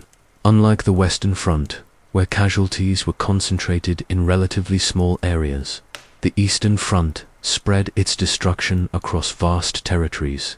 Entire regions were devastated by advancing and retreating armies, with civilian populations caught in the middle of military operations that showed little regard for non-combatants. The treatment of civilians on the Eastern Front was particularly brutal, reflecting the ethnic and religious tensions that had been simmering in the region for centuries. Russian forces committed atrocities against German and Austrian civilians, while German and Austrian troops responded with equal brutality against Slavic populations. The war in the East quickly took on the character of a racial and religious conflict that went far beyond the political disputes that had started the war. The logistical challenges of the Eastern Front were mind-boggling. Armies had to be supplied across distances that dwarfed anything in Western Europe, often using railway systems that had been designed for peacetime commerce rather than military operations. The Russian railway system, in particular, was inadequate for the demands of modern warfare, with different gauge tracks that prevented the efficient movement of supplies and reinforcements. The weather on the Eastern Front added another layer of misery to an already difficult situation. The region experienced some of the harshest winters in European history during the war years, with temperatures dropping to levels that made military operations nearly impossible. Soldiers froze to death in their trenches, weapons became too cold to operate, and supply lines were cut by blizzards that lasted for weeks. The ethnic complexity of the Eastern Front created unique problems that didn't exist in the West. Armies found themselves fighting in territories populated by people who spoke different languages, followed different religions, and often supported different sides in the conflict. Polish units fought for all three empires, sometimes against each other, while Czech and Slovak soldiers in the Austrian army frequently deserted to the Russians. The Eastern Front also saw the emergence of new forms of warfare that would become characteristic of 20th century conflicts. Partisan warfare became common as civilian populations took up arms against occupying forces. Ethnic cleansing and population transfers were used as military tactics, prefiguring the horrors that would characterize later conflicts in the region. By the end of 1914, the Eastern Front had already consumed hundreds of thousands of lives and demonstrated that this war would be different from anything that had come before. The mobile warfare that characterized the Eastern theater was just as deadly as the static warfare in the West, and the ethnic and religious hatreds that the war unleashed would continue to poison the region for decades to come. The Eastern Front had become a laboratory for testing the limits of human endurance and the capacity of modern states to organize violence on an industrial scale. The results of these experiments would reshape the map of Europe and contribute to the collapse of three empires before the war was over. The East was where empires went to die, and by 1914, the dying had already begun. Chapter 9. The War Goes Global. How a European spat became a world war. While Europe was busy tearing itself apart with the enthusiasm of a toddler destroying a sandcastle, the rest of the world was discovering that being connected to European powers through colonial ties, trade relationships, or simple geographical proximity meant getting dragged into their family feud whether you wanted to or not. What had started as a dispute between Austria-Hungary and Serbia was about to become the first truly global conflict, proving that when Europeans decided to have a war, they insisted on sharing the experience with everyone else. The transformation of a European war into a world war was facilitated by the simple fact that European powers had spent the previous century collecting colonies like some people collect stamps, except the stamps were entire continents and the collecting process involved considerably more gunfire. By 1914, European empires controlled roughly 85% of the world's land surface, which meant that when the mother countries went to war, their colonial possessions were automatically enrolled in the conflict, often without being consulted about their preferences. The British Empire alone controlled a quarter of the world's population and territory, stretching from Canada to Australia, from India to South Africa, and including numerous islands, protectorates, and trading posts scattered across every ocean. When Britain declared war on Germany, this vast network of colonies, dominions, and dependencies was immediately committed to the conflict, transforming what might have been a European war into a global struggle. The dominions of Canada, Australia, New Zealand, and South Africa responded to the British declaration of war with varying degrees of enthusiasm. Canada, despite having no direct quarrel with Germany, immediately began mobilizing forces for service in Europe, eventually contributing over 600,000 men to the war effort. This was particularly impressive considering that Canada's total population was only about 8 million, meaning that roughly 1 in 13 Canadians served in the military during the war. Australia and New Zealand, despite being located on the opposite side of the world from the main theatres of conflict, threw themselves into the war with characteristic enthusiasm. The Australian and New Zealand Army Corps Anzac would become legendary for their performance at Gallipoli, though legendary in this context meant died in large numbers while attempting to accomplish impossible objectives designed by incompetent British generals. South Africa's participation was more complicated, given that the country had only recently been conquered by the British in the Boer War. Many Afrikaners had no desire to fight for the empire that had defeated them just over a decade earlier, leading to a brief rebellion that had to be suppressed before South African forces could be deployed against Germany. It was like asking someone to help you move furniture immediately after you had burned down their house. India, the jewel in the crown of the British Empire, contributed over 1.3 million men to the war effort, making it one of the largest contributors of manpower to the Allied cause. Indian troops served on the Western Front, in the Middle East, in Africa, and in virtually every other theatre of the war. Their contribution was enormous, but it was also largely unrecognized and unrewarded, contributing to the growing independence movement that would eventually end British rule.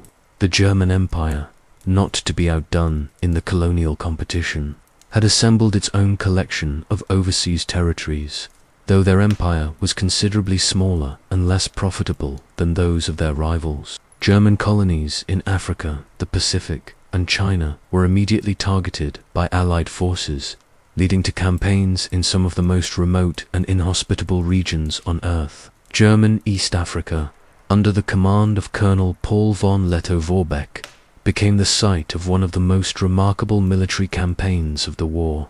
Lettow-Vorbeck, with a force of German officers and African Askaris local soldiers, conducted a guerrilla campaign that tied down over 300,000 Allied troops for the entire duration of the war. He was like the Energizer Bunny of colonial warfare, except instead of selling batteries, he was demonstrating that a small, well-led force could cause enormous problems for much larger enemies. The campaign in German East Africa was characterized by the kind of hardships that made the Western Front look like a luxury resort. Soldiers had to contend with tropical diseases, hostile wildlife, extreme heat, and supply lines that stretched across thousands of miles of difficult terrain. More men died from disease than from enemy action, with malaria, dysentery, and sleeping sickness claiming victims with ruthless efficiency. The Ottoman Empire's entry into the war in October 1914 opened up entirely new theaters of conflict and demonstrated that the war's appetite for destruction was truly global. The Ottomans, led by the Young Turk movement and influenced by German military advisors, saw the war as an opportunity to regain territories lost in previous conflicts and to reassert their position as a major power. The Ottoman decision to join the Central Powers was strategically logical but practically disastrous. The empire was already in decline, with a weak economy, an outdated military, and serious internal problems including ethnic tensions and separatist movements. Joining a world war was like a terminally ill patient deciding to run a marathon, ambitious, but probably not well advised. The Ottoman entry into the war created new fronts in the Caucasus, Mesopotamia, Palestine, and the Dardanelles. Each of these campaigns would consume enormous resources and result in hundreds of thousands of casualties, while contributing relatively little to the overall outcome of the war.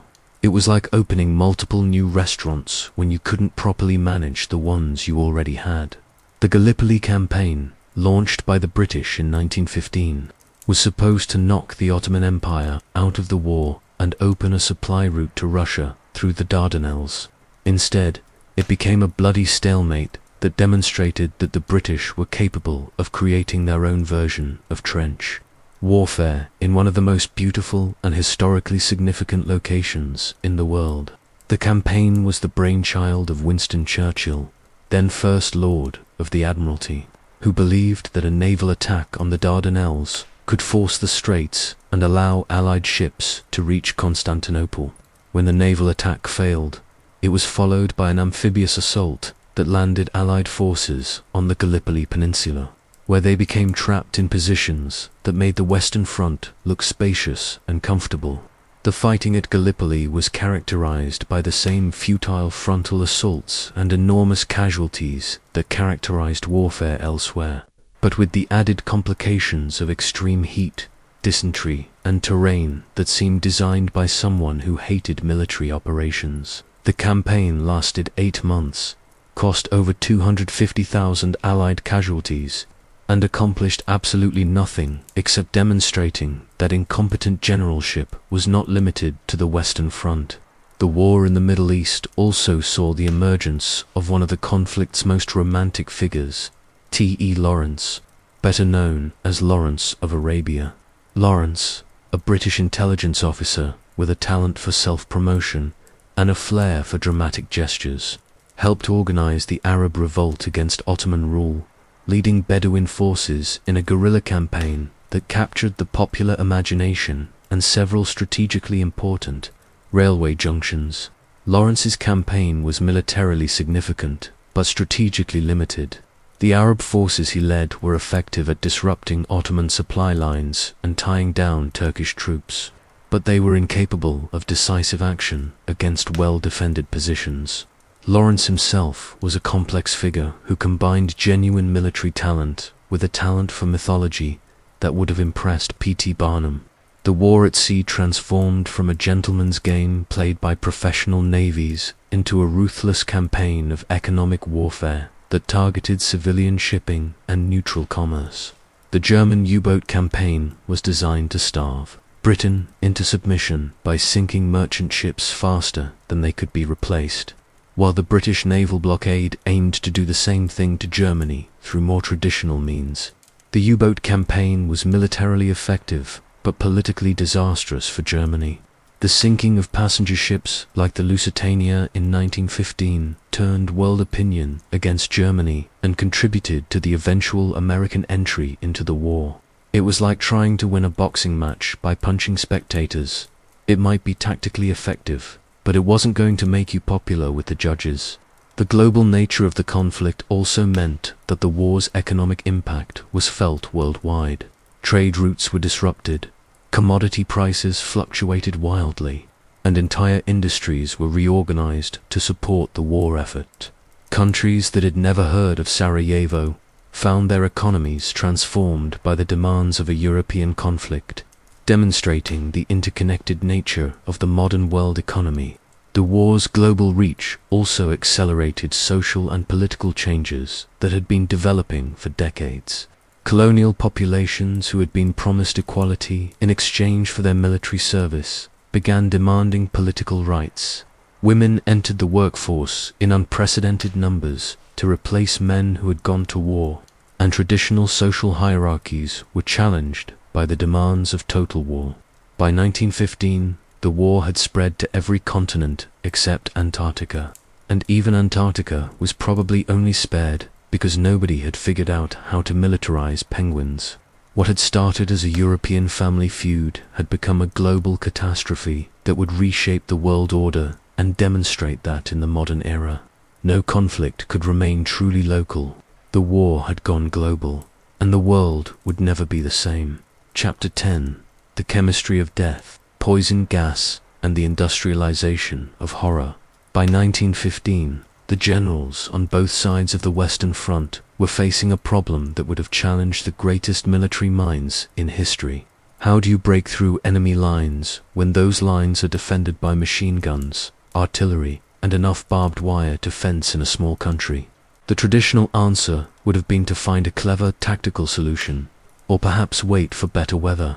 Instead, they decided to ask their chemists to invent new ways to kill people, because apparently the existing methods weren't quite horrifying enough. The introduction of poison gas to the battlefield marked a new low in humanity's ongoing experiment with finding increasingly creative ways to destroy itself. It was like someone had looked at the carnage of trench warfare and thought, you know what this needs? More science. The result was a series of chemical weapons that would have impressed the writers of horror novels if horror novelists had possessed the imagination to conceive of such things. The first large-scale use of poison gas occurred on April 22, 1915, during the Second Battle of Ypres, when German forces released chlorine gas from cylinders positioned along their front lines. The choice of location was grimly appropriate. Ypres had already become synonymous with futile slaughter, so adding chemical weapons to the mix was like putting a cherry on top of a cake made entirely of human misery. The German decision to use poison gas was born of desperation rather than evil genius. The Western Front had become a stalemate that was consuming German resources at an unsustainable rate, and the German High Command was looking for any weapon that might break the deadlock. Chlorine gas seemed like the perfect solution. It was readily available from German chemical companies. It could be deployed without warning, and it promised to clear enemy trenches without the need for costly frontal assaults. The man responsible for developing Germany's chemical weapons program was Fritz Haber, a brilliant chemist who would later win the Nobel Prize for his work on synthesizing ammonia, which revolutionized agriculture and helped feed millions of people. Haber was a patriot who believed that science should serve the state, regardless of the moral implications. He was like a real-life Dr. Jekyll, except instead of transforming into Mr. Hyde, he transformed life-giving chemistry into instruments of death. Haber's wife, Clara Immerwahr, was also a chemist and one of the first women to earn a doctorate in chemistry in Germany. She was horrified by her husband's work on chemical weapons. viewing it as a perversion of science and a crime against humanity. The night after the first successful gas attack at Ypres, Clara shot herself with her husband's service pistol, leaving behind a note that condemned the use of science for military purposes. It was a tragic protest that went largely unnoticed in a world that had already become accustomed to tragedy. The first gas attack at Ypres was terrifyingly effective, at least initially. German forces released 168 tons of chlorine gas from over 5,000 cylinders, creating a greenish-yellow cloud that drifted across no man's land toward the Allied trenches. The gas was heavier than air, so it settled into the trenches like a malevolent fog, choking and blinding the soldiers who had no protection against this new form of warfare. The immediate effect was panic and chaos. Soldiers who had faced machine gun fire and artillery bombardments with stoic courage fled in terror from an enemy they couldn't see or fight. The gas caused severe respiratory damage, with victims coughing up blood and foam as their lungs filled with fluid. Those who survived the immediate effects often suffered permanent damage to their respiratory systems, spending the rest of their lives struggling to breathe. The German attack created a gap in the Allied lines several miles wide, the kind of breakthrough that generals had been dreaming of since the trench lines had been established. However, the Germans were as surprised by their success as the Allies were by the attack, and they lacked sufficient reserves to exploit the breakthrough. It was like finally getting the door to open and then realizing you had forgotten what you wanted to do once you got inside. The failure to follow up on the initial success of the gas attack became a pattern that would characterize chemical warfare throughout the conflict. Gas was effective at causing casualties and creating panic, but it was unreliable as a tactical weapon. Wind conditions had to be perfect. The gas could drift back onto your own troops. And once the enemy developed protective equipment, the element of surprise was lost forever. The Allied response to the German gas attack was swift and predictable. They immediately began developing their own chemical weapons program. If the Germans were going to fight dirty, then the Allies would fight dirty too, except they would do it better and with more enthusiasm. It was like an arms race, except instead of building bigger guns, they were building better ways to poison each other. The British chemical weapons program was led by scientists who approached the problem with the same methodical precision they had previously applied to developing new fertilizers and industrial processes. They tested various chemicals on animals, analyzed wind patterns, and developed delivery systems with the kind of attention to detail that would have been admirable if it hadn't been applied to mass murder. The French, not to be outdone, developed their own chemical weapons with characteristic Gallic flair. They created artillery shells filled with tear gas, which was less lethal than chlorine, but more convenient to deploy.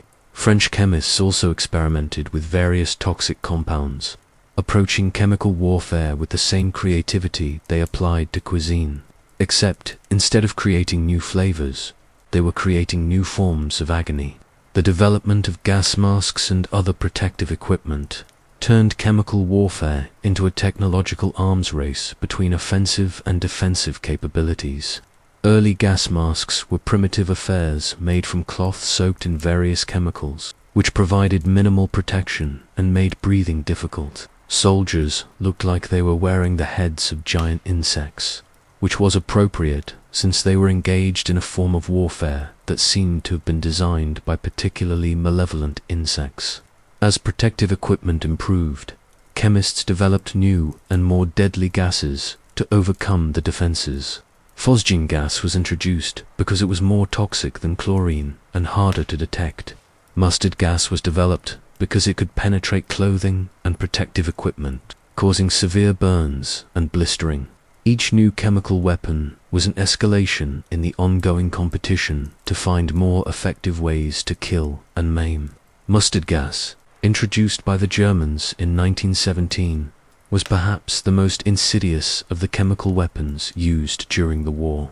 Unlike chlorine or phosgene, which killed quickly, mustard gas was designed to incapacitate rather than kill immediately. It caused severe burns, blindness, and respiratory damage that could take weeks or months to prove fatal. Victims often lingered in agony for extended periods, requiring medical care that strained already overwhelmed field hospitals. The psychological impact of chemical weapons was as significant as their physical effects. Soldiers who had learned to cope with bullets and shells found themselves facing an invisible enemy that could strike without warning. Gas attacks created a level of anxiety and paranoia that affected entire units, with soldiers constantly checking wind direction and jumping at every unusual smell. The use of chemical weapons also raised profound moral questions about the nature of warfare and the limits of acceptable military conduct. The Hague Conventions of 1899 and 1907 had prohibited the use of poison weapons, but these agreements had been written before anyone had imagined the scale and intensity of industrial warfare. The conventions were like traffic laws written for horse-drawn carriages being applied to Formula One racing. Military leaders justified the use of chemical weapons by arguing that they were more humane than conventional weapons because they incapacitated rather than killed. This was roughly equivalent to arguing that poisoning someone was more humane than shooting them because poison took longer to work. The logic was tortured, but it allowed commanders to sleep at night while ordering the deployment of weapons that would have horrified their predecessors. The industrial production of chemical weapons required the conversion of civilian chemical plants to military purposes, demonstrating how quickly modern industrial society could be transformed for warfare. Companies that had previously manufactured dyes, fertilizers, and pharmaceuticals suddenly found themselves producing chlorine, phosgene, and mustard gas. It was like watching a candy factory retool to produce hand grenades. The workers in these chemical plants faced their own dangers, as the production of poison gas was almost as hazardous as its deployment. Industrial accidents were common, and workers often suffered from chronic exposure to toxic chemicals. The plants themselves became targets for enemy bombing raids, creating the possibility of chemical disasters that could affect entire civilian populations. By the end of the war, all the major combatants had extensive chemical weapons programs and had used various forms of poison gas on the battlefield. Over 100,000 tons of chemical weapons were produced during the conflict, and chemical attacks caused over 1 million casualties, though the majority of these were non-fatal injuries. The genie of chemical warfare had been released from its bottle, and it would prove impossible to put back. The legacy of chemical weapons from World War I extended far beyond the battlefield. The development of industrial-scale chemical production for military purposes laid the groundwork for the chemical industry that would dominate the 20th century. The same companies that produced poison gas during the war would later produce pesticides, plastics, and pharmaceuticals, demonstrating the dual-use nature of chemical technology. The horror of chemical warfare also contributed to the development of international laws governing the conduct of war. The Geneva Protocol of 1925 prohibited the use of chemical and biological weapons, though it did not prevent their development or stockpiling. It was like agreeing not to use the weapons you had spent enormous resources developing, which was better than nothing but not particularly reassuring. The introduction of poison gas to the battlefield marked a turning point in the history of warfare, demonstrating that modern industrial society was capable of creating weapons that previous generations would have considered too horrible to use. It was a preview of the 20th century's capacity for organized violence and a reminder that technological progress did not necessarily represent moral progress. The chemistry of death had been perfected, and the world would never feel quite as safe again. Chapter 11. The War Beneath the Waves, U-Boats, and the Battle for the Atlantic. While the armies of Europe were busy perfecting the art of killing each other in increasingly creative ways on land, the war at sea was developing its own unique brand of horror that combined the traditional romance of naval warfare with the modern efficiency of industrial-scale drowning. The German U-boat campaign transformed the world's oceans from highways of commerce into hunting grounds where merchant sailors faced death not from enemy warships in honorable combat, but from invisible predators that struck without warning and disappeared beneath the waves like mechanical sharks. The German decision to wage unrestricted submarine warfare was born from the same strategic desperation that had led to the boot use of poison gas on land. Germany's surface fleet, while impressive, was outnumbered and outgunned by the British Royal Navy, which had spent the previous century perfecting the art of ruling the waves with the kind of arrogant efficiency that only comes from centuries of practice. The German high seas fleet was like a very expensive sports car that you were afraid to drive because you might scratch the paint. The submarine, or Unterseeboot, U-boat, offered Germany a way to challenge British naval supremacy without risking their precious surface ships in direct confrontation. These steel sharks could slip past British patrols, strike at merchant shipping, and disappear before the Royal Navy could respond. It was asymmetric warfare at its finest, except instead of using improvised explosive devices, the Germans were using sophisticated engineering marvels that cost more than most people's houses. The early U-boats were marvels of German engineering that combined cutting-edge technology with working conditions that would have made a medieval dungeon seem spacious and well-ventilated. These submarines were essentially steel tubes crammed with machinery, weapons, and enough men to operate them, all sealed beneath the surface of the ocean, where a single mechanical failure could mean death for everyone aboard. It was like being locked in a closet with 30 other people, except the closet was underwater and people were trying to blow it up. Life aboard a U-boat was an experience that combined claustrophobia, monotony, and sudden terror in proportions that would have challenged the most creative torture designers. The submarines were so cramped that crew members had to take turns sleeping, and the air quality was so poor that men often fainted from carbon dioxide poisoning. The smell inside a U-boat, after weeks at sea, was legendary among submariners, a combination of unwashed bodies, diesel fumes, and human waste that could apparently be detected from considerable distances. The psychological pressure of submarine warfare was unlike anything experienced in other branches of the military. Surface sailors could at least see their enemies and had some chance of survival if their ship was sunk. Submariners faced the constant possibility of being trapped underwater in a steel coffin, slowly suffocating or drowning as their boat sank to the bottom of the ocean.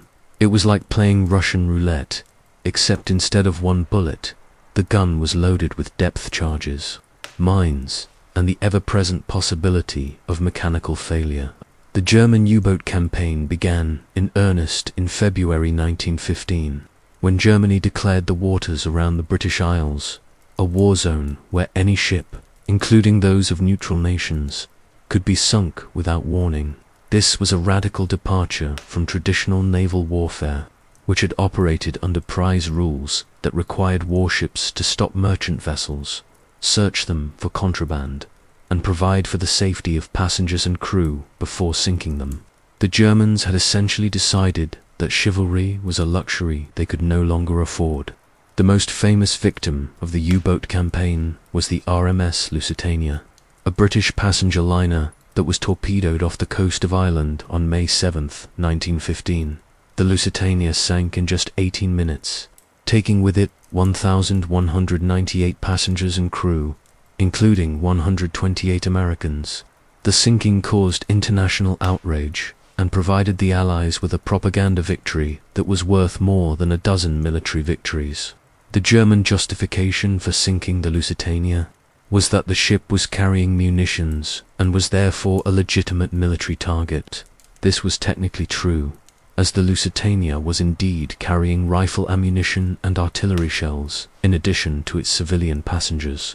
However, explaining that you torpedoed a passenger ship because it was also carrying military supplies was like explaining that you burned down a hospital because it was also storing bandages for enemy soldiers. The international reaction to the Lusitania sinking forced Germany to temporarily abandon unrestricted submarine warfare. But the respite was brief. The pressure of the British naval blockade, which was slowly strangling the German economy, made submarine warfare seem like the only viable option for breaking the stalemate. It was like being in a boxing match where your opponent was slowly choking you to death, and your only option was to bite them and hope they let go. The British naval blockade was itself a form of economic warfare that violated many of the same international laws that Germany was accused of breaking. The Royal Navy intercepted neutral shipping, confiscated cargoes, and prevented food and medical supplies from reaching German civilians. The blockade was more genteel than submarine warfare, involving paperwork and legal proceedings rather than torpedoes. But its effects were just as deadly for the German population. The blockade created severe food shortages in Germany that led to malnutrition, disease, and social unrest. The winter of 1916-17 became known as the turnip winter, because turnips were often the only food available to German civilians. The blockade was like a slow-acting poison that weakened Germany from within, making it increasingly difficult to continue the war effort. German submarine technology continued to evolve throughout the war, with newer U-boats becoming larger, faster, and more heavily armed. The Type U-151 submarines were massive vessels that could operate across the Atlantic, bringing the war directly to American coastal waters. These submarines were like underwater battleships, capable of laying mines, shelling coastal installations, and sinking merchant ships thousands of miles from their home bases. The German submarine campaign reached its peak in 1917, when U-boats were sinking merchant ships faster than the Allies could build them. In April 1917 alone, German submarines sank over 860,000 tons of Allied shipping, a rate of destruction that threatened to starve Britain into submission within months. It was like watching a dam burst in slow motion, with the water level rising inexorably toward the point where the entire structure would collapse. The Allied response to the submarine threat was initially hampered by the same kind of institutional conservatism that had characterized military thinking throughout the war. The Royal Navy, which had ruled the seas for centuries through the use of heavily armed warships, was slow to adapt to the threat posed by small, fast submarines that could strike without warning and disappear before retaliation was possible. The development of anti-submarine warfare required new technologies, new tactics, and new ways of thinking about naval combat. Depth charges, underwater explosives that could be dropped from surface ships, provided the first effective weapon against submerged submarines. Hydrophones, primitive underwater listening devices, allowed ships to detect the sound of submarine engines. Cuship's heavily armed vessels, disguised as harmless merchant ships, were used to lure U-boats into surface attacks where they could be destroyed by hidden guns. The convoy system, which grouped merchant ships together under naval escort, proved to be the most effective defense against submarine attack. Convoys were like traveling in groups through dangerous neighborhoods. Individual ships might still be attacked, but the presence of armed escorts made such attacks much more dangerous for the attackers. The convoy system reduced shipping losses dramatically, but it also required enormous resources and careful coordination. The introduction of the convoy system marked a fundamental change in naval warfare, from individual ship operations to coordinated fleet movements that required unprecedented levels of planning and communication. It was like changing from individual combat to team sports, except the teams were spread across thousands of miles of ocean and the stakes were the survival of entire nations. The psychological impact of submarine warfare extended far beyond the military sphere. Merchant sailors, who had previously faced the normal hazards of sea travel, now had to contend with the possibility of sudden death from an invisible enemy. Passenger ships that had once been symbols of luxury and technological progress became potential death traps. The ocean, which had connected the world through trade and travel, became a barrier patrolled by mechanical predators. The U-boat campaign also demonstrated the vulnerability of modern industrial society to disruption of its supply chains. Britain, which had become dependent on imported food and raw materials, came dangerously close to starvation as submarine attacks reduced the flow of supplies. It was a preview of how modern warfare could target not just military forces, but entire economies and civilian populations. The German submarine campaign ultimately failed to achieve its strategic objectives, but it succeeded in transforming naval warfare and demonstrating the potential of underwater combat. The U-boat had proven that small, technologically advanced forces could challenge much larger conventional navies, a lesson that would influence naval thinking for decades to come. By the end of the war, German U-boats had sunk over 5,000 Allied and neutral ships, totaling more than 11 million tons of shipping. The human cost was equally staggering, with tens of thousands of merchant sailors and passengers losing their lives to submarine attacks. The war beneath the waves had claimed its own terrible toll, adding another dimension to a conflict that seemed determined to explore every possible method of human destruction. The submarine had emerged from the war as a weapon that would fundamentally change the nature of naval warfare, proving that the ocean's depths could be as deadly as its surface. The age of underwater warfare had begun, and the world's navies would never feel quite as secure again. Chapter 12. America enters the fray. The reluctant giant awakens. For the first 3 years of World War I, the United States had maintained the kind of neutrality that only a country separated from the main action by 3,000 miles of ocean could afford. Americans watched the European powers tear each other apart with the detached interest of spectators at a particularly violent sporting event, selling weapons and supplies to both sides, while congratulating themselves on their wisdom in staying out of foreign entanglements. It was like being the arms dealer at a gang war while claiming moral superiority because you weren't actually pulling the triggers. President Woodrow Wilson, a former academic who had somehow convinced himself that international relations could be managed through the same principles he had used to run Princeton University, was determined to keep America out of the European conflict. Wilson was the kind of idealist who believed that reasonable people could solve their differences through reasonable discussion, which was admirable in theory but somewhat naive when applied to a continent that had spent 3 years perfecting the art of industrial-scale murder. Wilson's neutrality was complicated by the fact that American neutrality was about as neutral as a referee who was secretly betting on one of the teams. While the United States officially maintained equal relations with both sides, American banks were lending enormous sums to the Allies.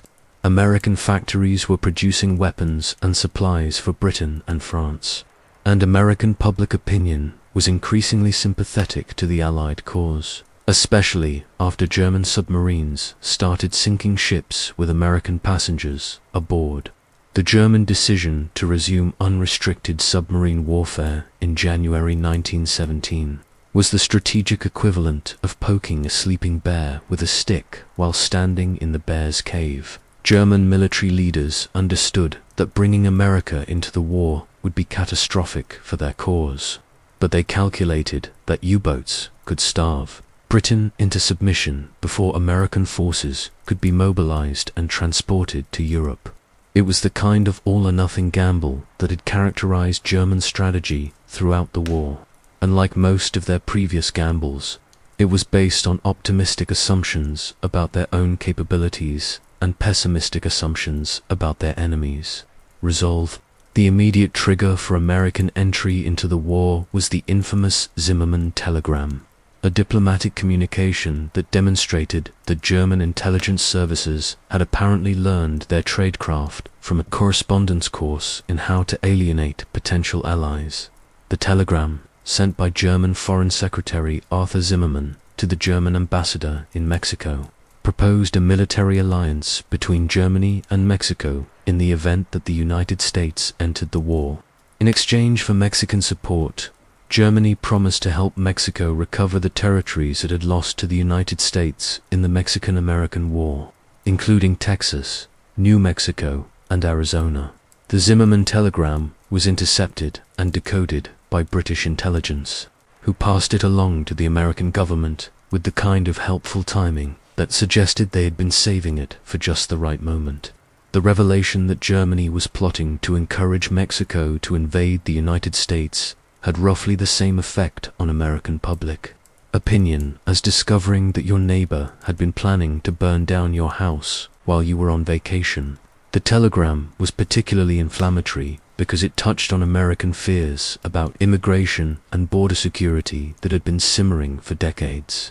The idea that Germany might encourage Mexico to reclaim the American Southwest was the kind of nightmare scenario that made even isolationist Americans reconsider their opposition to foreign wars.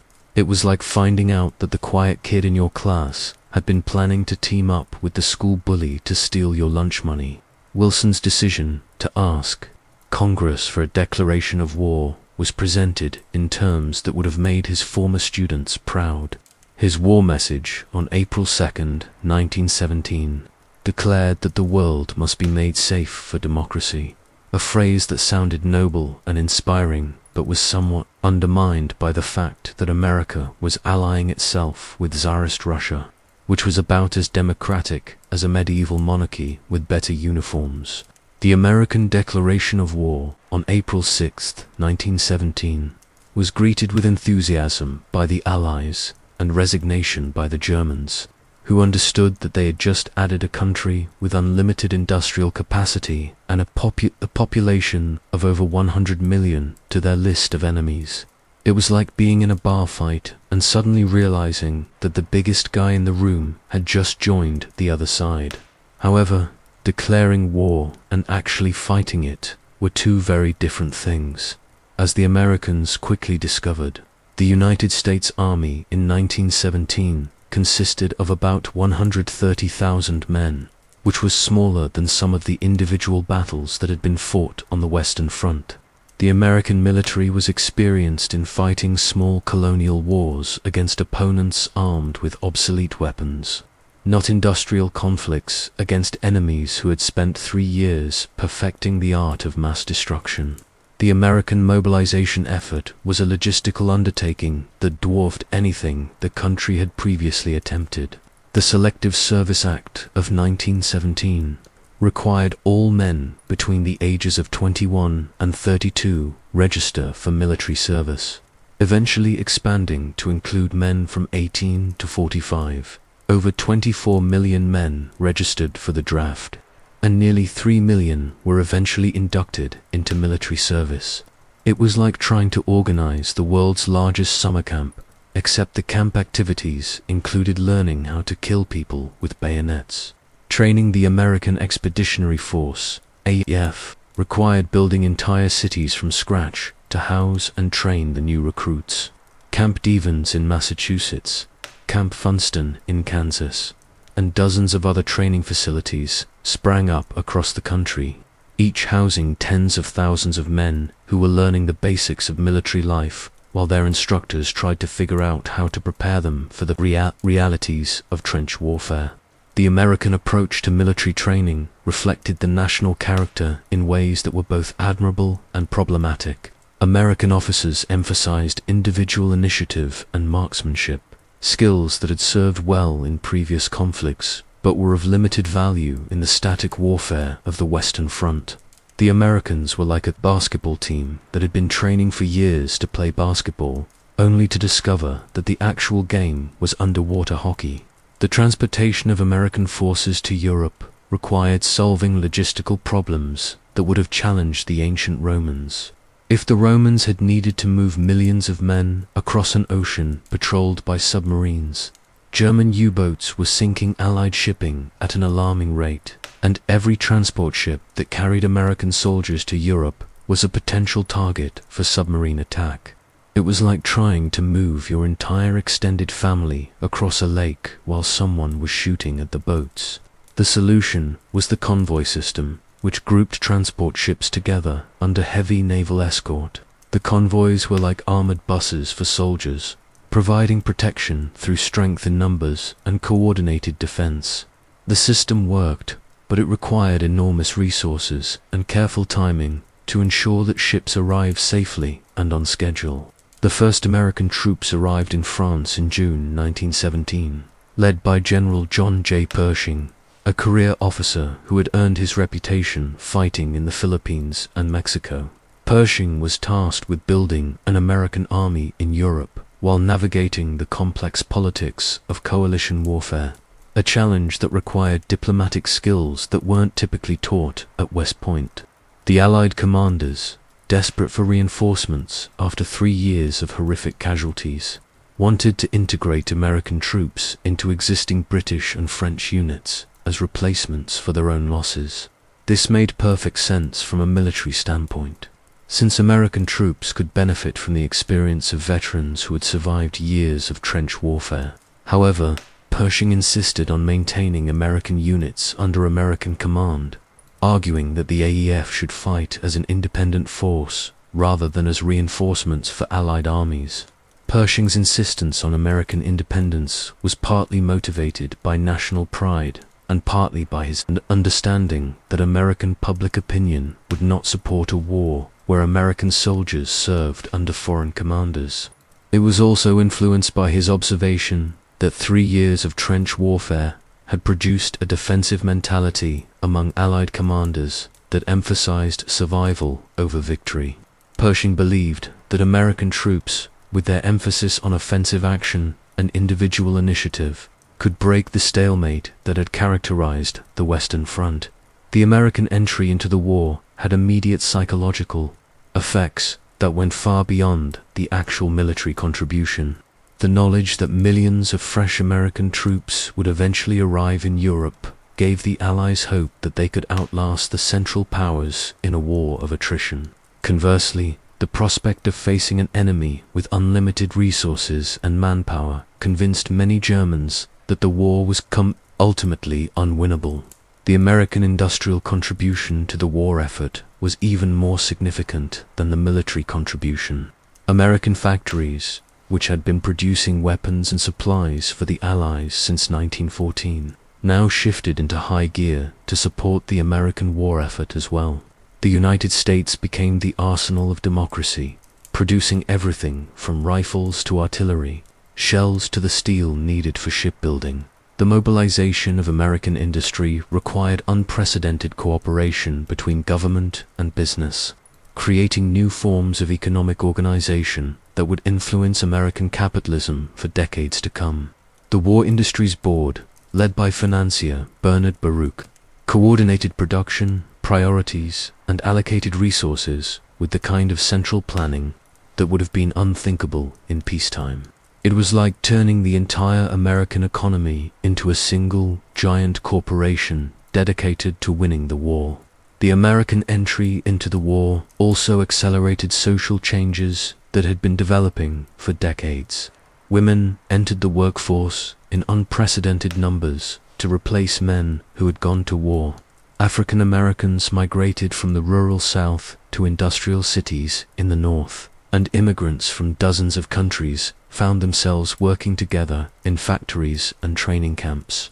The war was like a giant social mixer that brought together people who might never have met under normal circumstances. However, the American war effort was also marked by the same kind of intolerance and paranoia that characterized the home fronts of other belligerent nations. German Americans faced suspicion and persecution. Anti-war activists were imprisoned under the Espionage Act, and the government launched propaganda campaigns that portrayed the conflict in terms of absolute good versus absolute evil.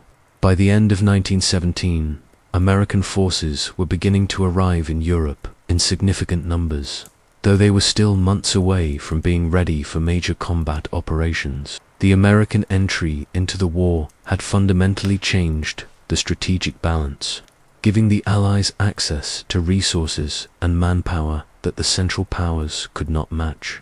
The question was whether the Germans could achieve victory before American strength could be brought to bear. The reluctant giant had awakened, and the world would never be the same. America's entry into World War I marked the beginning of its emergence as a global superpower, though the full implications of this transformation would not become clear until the war was over. For now, it was enough that the United States had finally chosen sides in the great conflict that was reshaping the world. The Americans were coming. and they were bringing with them the industrial might of a continent that had never known the devastation of modern warfare. The balance of power was shifting, and the outcome of the war was no longer in doubt, though the cost of victory would prove to be higher than anyone had imagined. Chapter 13. Revolution in Russia, when the Tsar's empire collapsed like a house of cards.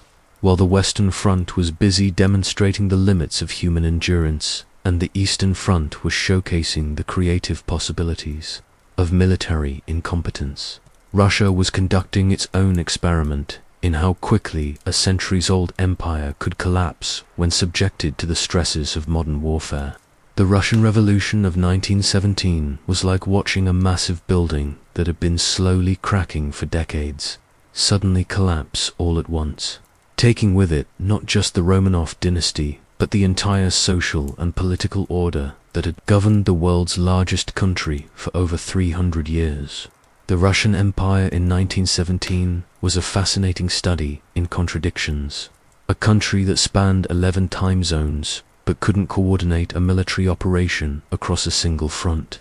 A nation with enormous natural resources that couldn't feed its own people. And an autocracy that claimed divine sanction but couldn't maintain the loyalty of its own army. It was like trying to run a modern corporation using management techniques from the Middle Ages, except the corporation happened to control 1/6 of the world's land surface.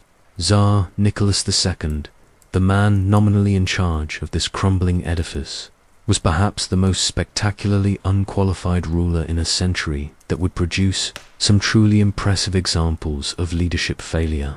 Nicholas had inherited the throne in 1894 with no training in statecraft, no understanding of modern economics, and no apparent awareness that the world had changed significantly since his ancestors had been appointed by God to rule over peasants who couldn't read. He was like someone who had been given the keys to a Formula One race car, but had only ever driven a horse and buggy. The Tsar's problems were compounded by his wife, Alexandra, a German princess who had converted to Russian Orthodoxy, but never quite managed to convert to Russian common sense.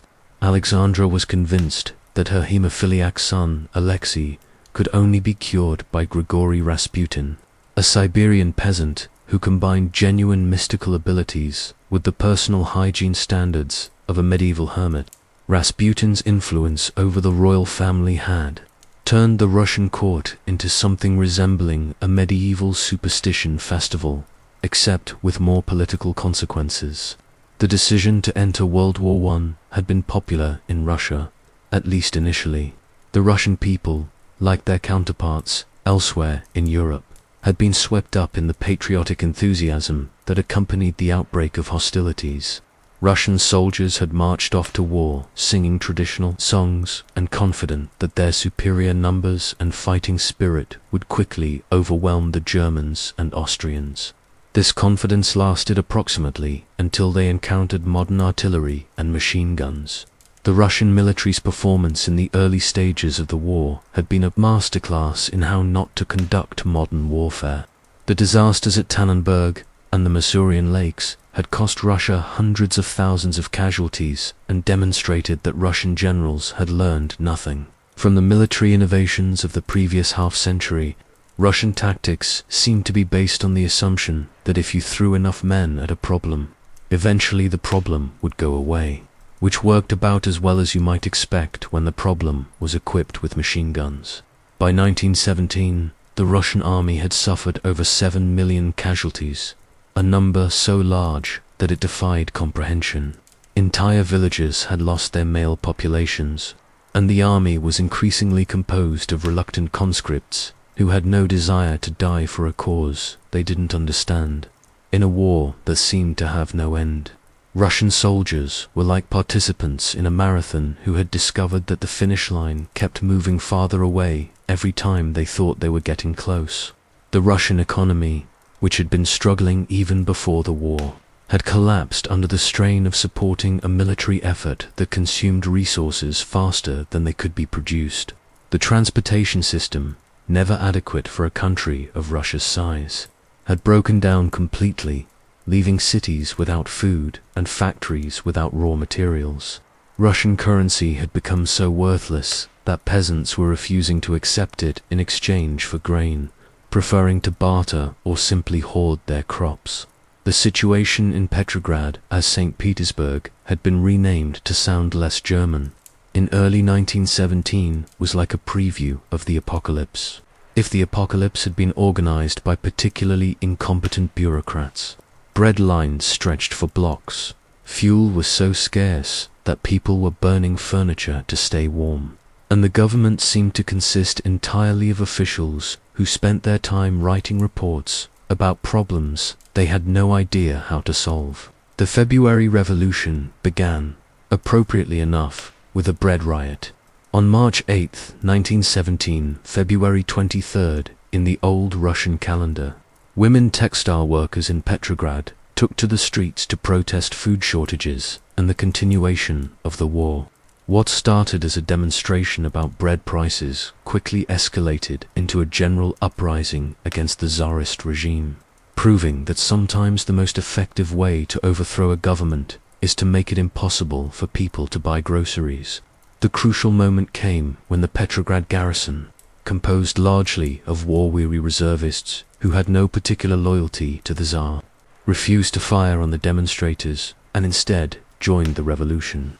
It was like watching the palace guard decide that they preferred the people outside the gates to the people inside the palace, which is generally not a good sign for the people inside the palace. Nicholas II, who was at military headquarters when the revolution began, responded to the crisis with his characteristic combination of indecision and poor timing. He attempted to return to Petrograd to restore order, but his train was stopped by revolutionary forces who informed him that his services as Tsar were no longer required. It was like being fired from a job you had inherited and discovering that your replacement had already been chosen by your former employees. The Tsar's abdication on March 15, 1917, ended over 300 years of Romanov rule and created a power vacuum that would be filled by the provisional government, a collection of liberal politicians who had the misfortune of inheriting responsibility for a country that was simultaneously fighting a world war, experiencing a social revolution, and suffering from complete economic collapse. It was like being asked to perform surgery on a patient who was having a heart attack while the hospital was on fire.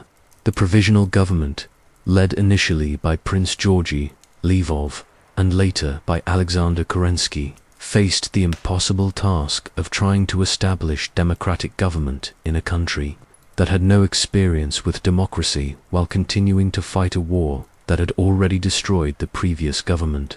Their decision to honor Russia's commitments to the Allies and continue fighting was politically understandable but practically suicidal, like trying to learn to swim while jumping off a sinking ship. The dual power structure that emerged after the February Revolution was a recipe for political chaos that would have impressed students of governmental dysfunction. The provisional government claimed legal authority, but lacked popular support, while the Petrograd Soviet Council of Workers and Soldiers deputies had popular support, but no legal authority. It was like having two different groups of people claiming to be in charge of the same organization, except the organization happened to be the world's largest country. The return of Vladimir Lenin to Russia in April 1917 was facilitated by the German government, which had the brilliant idea of sending the most radical Russian revolutionary back to his homeland in a sealed train car, like a political virus being deliberately introduced into an already weakened system. The Germans calculated that Lenin would cause enough chaos to knock Russia out of the war, which was correct, though they probably didn't anticipate that the chaos would eventually spread to Germany as well. Lenin's April theses called for the overthrow of the provisional government, the end of Russian participation in the war, and the establishment of a socialist state controlled by the workers and peasants. These ideas were so radical that even many Bolsheviks initially rejected them. But Lenin's political genius lay in his understanding that in revolutionary situations, the most extreme positions often become the most practical. It was like being the only person at a party who was willing to admit that the house was on fire and suggesting that everyone should leave immediately. The period between the February and October revolutions was characterized by the kind of political instability that made normal governance impossible. The provisional government launched a disastrous military offensive in June that collapsed within days, further undermining their credibility. The July days saw an attempted Bolshevik uprising that failed but demonstrated the growing radicalization of the urban population. The Kornilov affair in August, when General Leva Kornilov attempted to march on Petrograd to restore order, ended with the provisional government arming the Bolsheviks to defend the capital, which was roughly equivalent to asking the fox to guard the hen. The October Revolution, which actually took place in November according to the Western calendar, was less a revolution than a carefully planned coup that succeeded because the provisional government had lost the support of virtually everyone except themselves. The Bolsheviks, led by Lenin and organized by Leon Trotsky, seized key points in Petrograd with minimal resistance, demonstrating that sometimes the most effective revolutions are the ones that encounter the least opposition. The storming of the Winter Palace, which would later be mythologized in Soviet propaganda as a heroic assault by the revolutionary masses, was actually a rather anticlimactic affair involving a few hundred Bolsheviks, some confused palace guards, and a government that had already effectively ceased to function. It was like capturing a fortress that had already been abandoned by its defenders, except the fortress happened to be the seat of government of the world's largest country. The Bolshevik seizure of power in Petrograd was followed by similar takeovers in Moscow and other major cities, though the new government's control over the vast Russian countryside remained tenuous at best. The Bolsheviks had won control of the capital, but they had inherited a country that was falling apart, an economy that had collapsed, and a war that was consuming what remained of the state's resources. Lenin's first priority was to take Russia out of the war, which he accomplished through the Treaty of Brest-Litovsk in March 1918.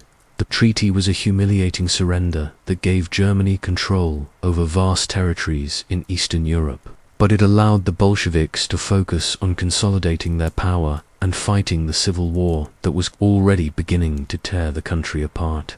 The Russian Revolution had removed one of Germany's major enemies from the war, but it had also created a new form of government that would prove to be even more dangerous to the existing world order than the Tsarist regime had ever been.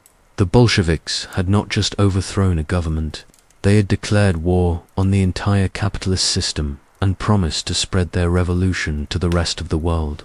The collapse of the Russian Empire had created a power vacuum in Eastern Europe that would reshape the geopolitical landscape for decades to come. New nations would emerge from the ruins of the Tsarist state, while the Bolshevik government would spend the next several years fighting a civil war that would be even more destructive than the world war that had preceded it. The revolution had succeeded, but the real work of building a new society was just beginning. The Bolsheviks had proven that they could destroy the old order, but whether they could create something better remained to be seen. The Russian experiment in revolutionary government would become one of the defining features of the 20th century, influencing political movements around the world and creating new forms of conflict that would outlast the war that had given birth to them. The Tsar was gone, but the chaos he left behind would continue for years to come. Chapter 14. The Final Gamble.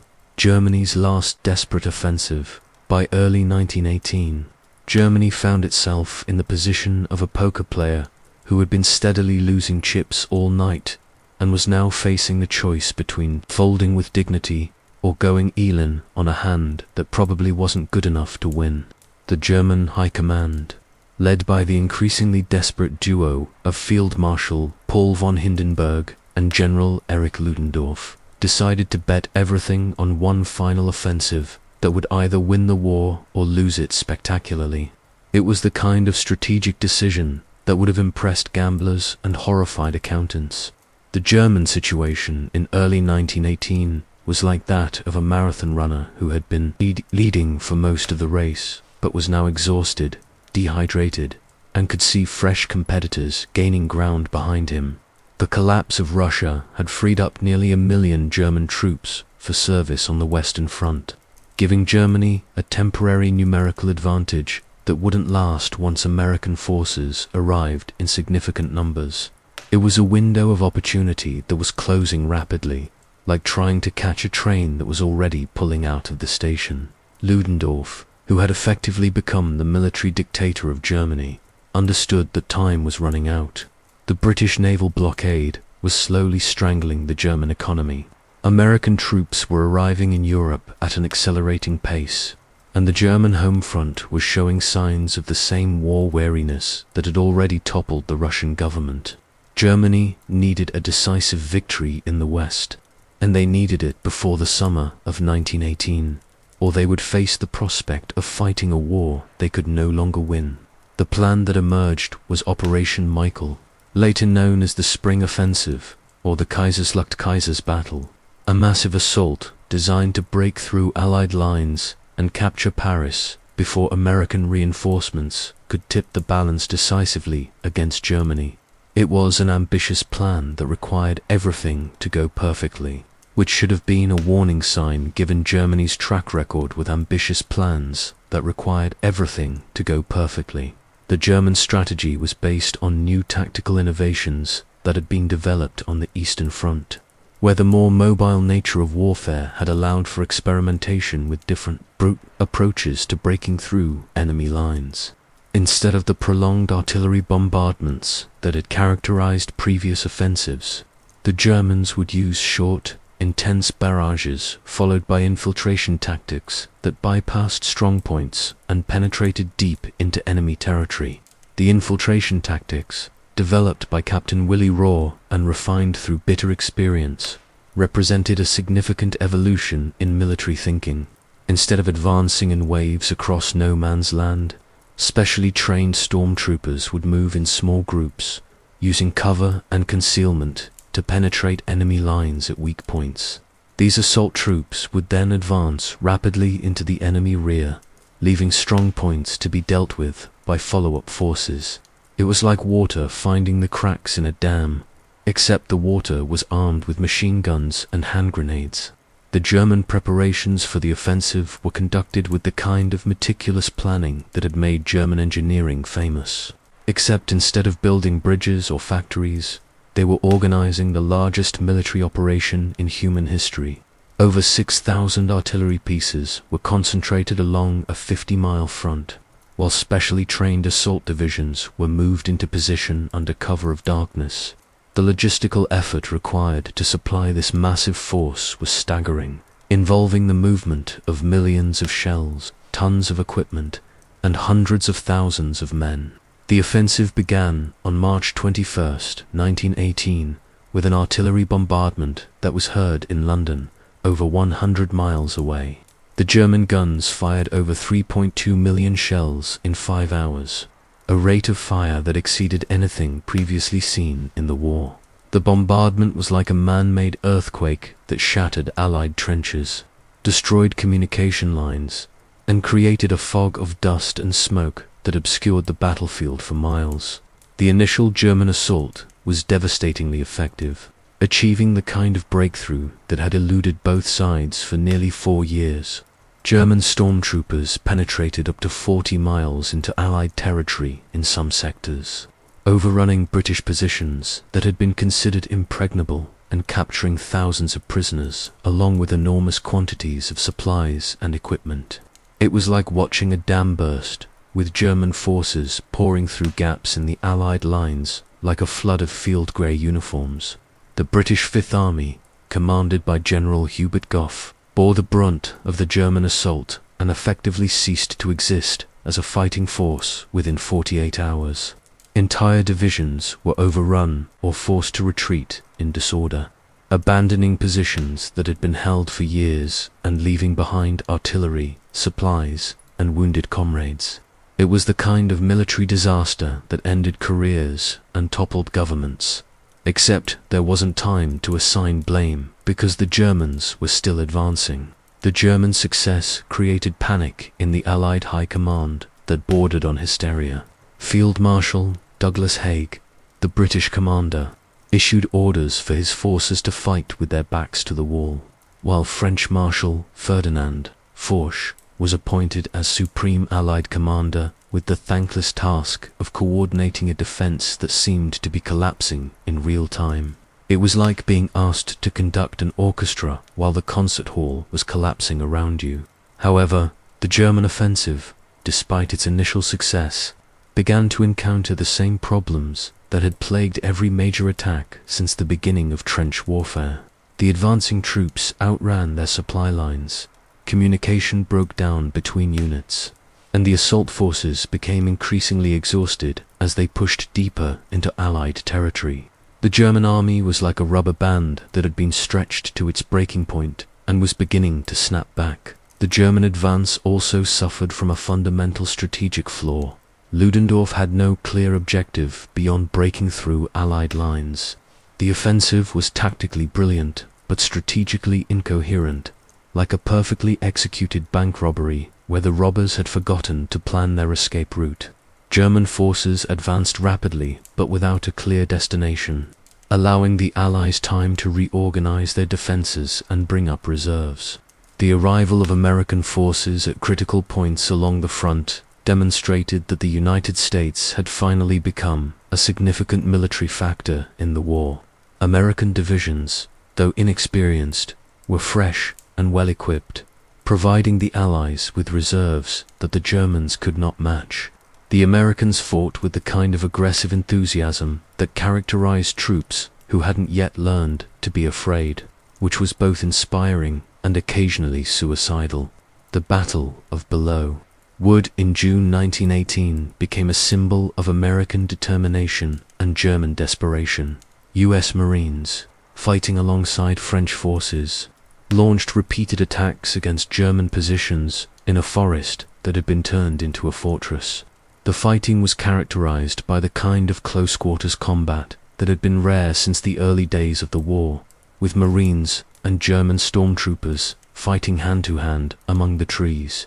It was like a medieval battle fought with modern weapons, except the medieval warriors had never faced machine guns. The German offensive finally ground to a halt in July 1918, having achieved significant tactical gains, but failing to accomplish its strategic objectives. German forces had advanced farther than anyone had thought possible, but they had not captured Paris. They had not knocked France out of the war, and they had exhausted their reserves in the process.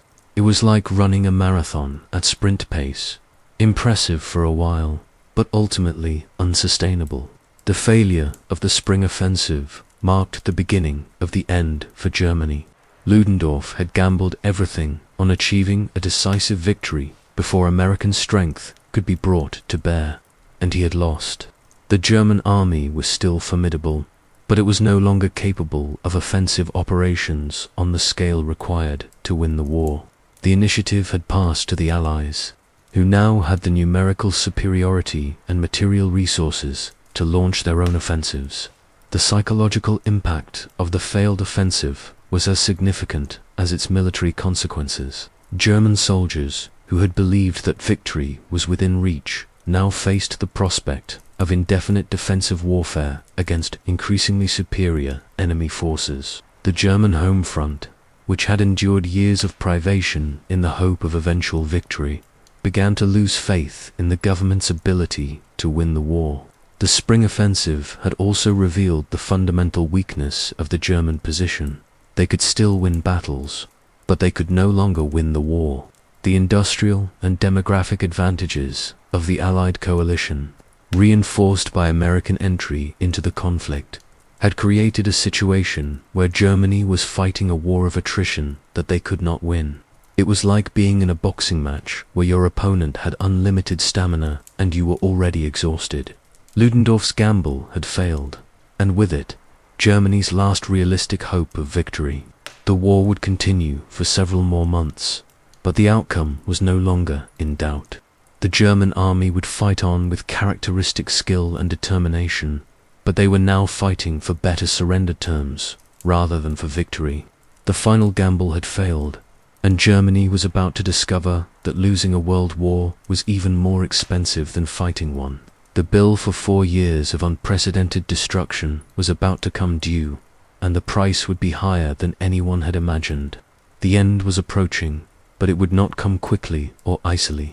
The final act of the Great War was about to begin, and it would be as brutal and destructive as everything that had come before. Chapter 15: The 100 Days, when the Allies finally figured out how to win. After 4 years of demonstrating that modern warfare was essentially an elaborate form of mutual suicide, the Allied forces in the summer of 1918 finally discovered something that had eluded them since the beginning of the conflict: how to actually win battles without losing more men than they killed.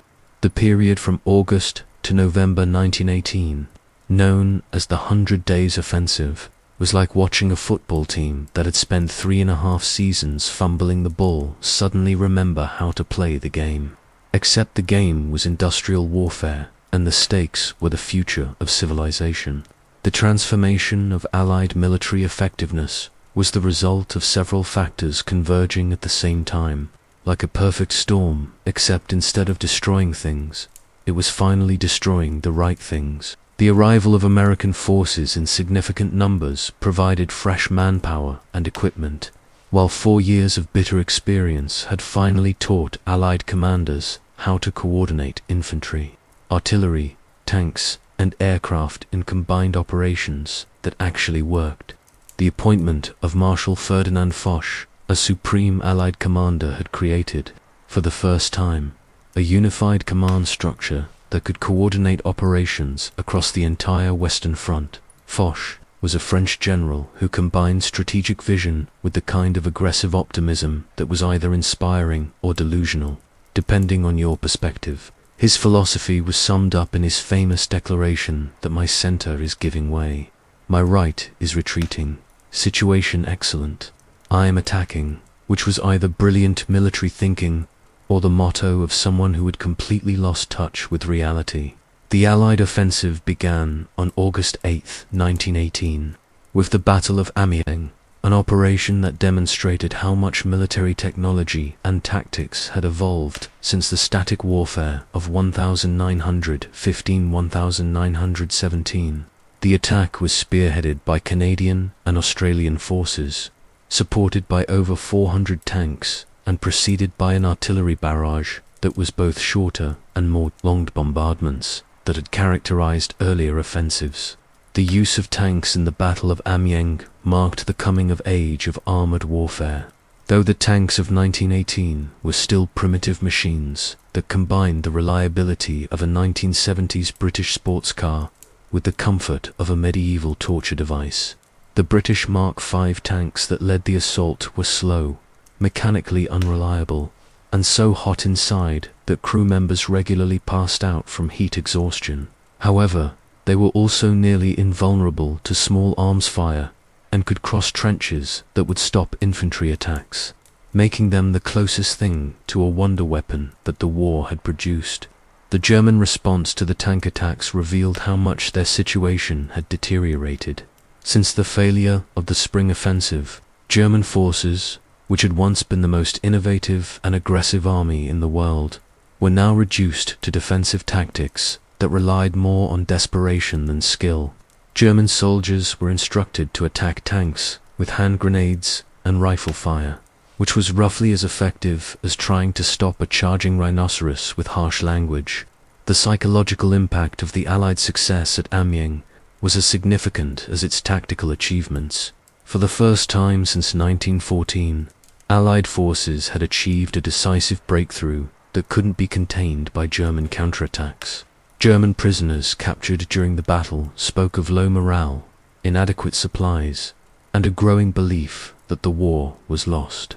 Ludendorff himself called August 8th the Black Day of the German army, which was saying something considering that the German army had experienced quite a few black days over the previous 4 years. The success at Amiens was followed by a series of coordinated offensives along the entire Western Front that demonstrated the Allies had finally learned how to conduct modern warfare. The key was the integration of different military technologies and tactics into combined arms operations that maximized the strengths of each component while minimizing their weaknesses. It was like finally learning how to use all the features on a complicated piece of machinery that you had been struggling with for years. Artillery tactics had evolved from the crude bombardments of 1916 to sophisticated fire plans that could neutralize enemy positions without destroying the terrain that attacking forces would have to cross. The development of sound ranging and flash spotting allowed Allied gunners to locate and destroy German artillery positions with unprecedented accuracy. Counter-battery fire became so effective that German artillery, which had once dominated the battlefield, was reduced to brief, ineffective barrages that did little to stop Allied attacks. The coordination between infantry and artillery had also improved dramatically, with the development of creeping barrages that moved ahead of attacking troops at a predetermined pace. This technique required precise timing and communication, but when executed properly, it allowed infantry to advance under a protective umbrella of artillery fire that suppressed enemy defenses until the last possible moment. It was like having a moving wall of explosions that cleared the way for advancing troops. The role of aircraft in the final Allied offensive demonstrated how much aviation had evolved from the primitive reconnaissance flights of 1914 to a sophisticated military technology that could influence ground operations. Allied air forces had achieved air superiority over most of the Western Front, allowing them to conduct ground attack missions that disrupted German supply lines and communications. German pilots, many of them inexperienced replacements for veterans who had been killed or wounded, were no longer able to contest Allied control of the skies. The development of close air support tactics allowed aircraft to work directly with ground forces in attacking specific targets. Allied pilots would strafe German trenches immediately before infantry attacks, bomb supply depots and railway junctions, and provide reconnaissance information that allowed commanders to adjust their tactics in real time. It was an early example of the kind of integrated air-land operations that would become standard in later conflicts. The American contribution to the final offensive was significant, not just in terms of numbers, but also in terms of tactical innovation. American forces, unburdened by years of defensive thinking, brought an aggressive approach to warfare that complemented the more methodical tactics of their British and French allies. The American Expeditionary Force had finally reached the size and experience level where it could conduct independent operations, as demonstrated in the successful reduction of the St. Mihiel salient in September 1918. The Battle of St. Mihiel was the first major operation conducted entirely by American forces, and its success demonstrated that the United States had finally developed the military capability to match its industrial potential. Over 500,000 American troops, supported by French artillery and aircraft, eliminated a German salient that had existed since 1914. The operation was completed in just 4 days with relatively light casualties, proving that American forces had learned from the mistakes of their allies. The final phase of the Allied offensive was the Meuse-Argonne campaign, the largest military operation in American history up to that point.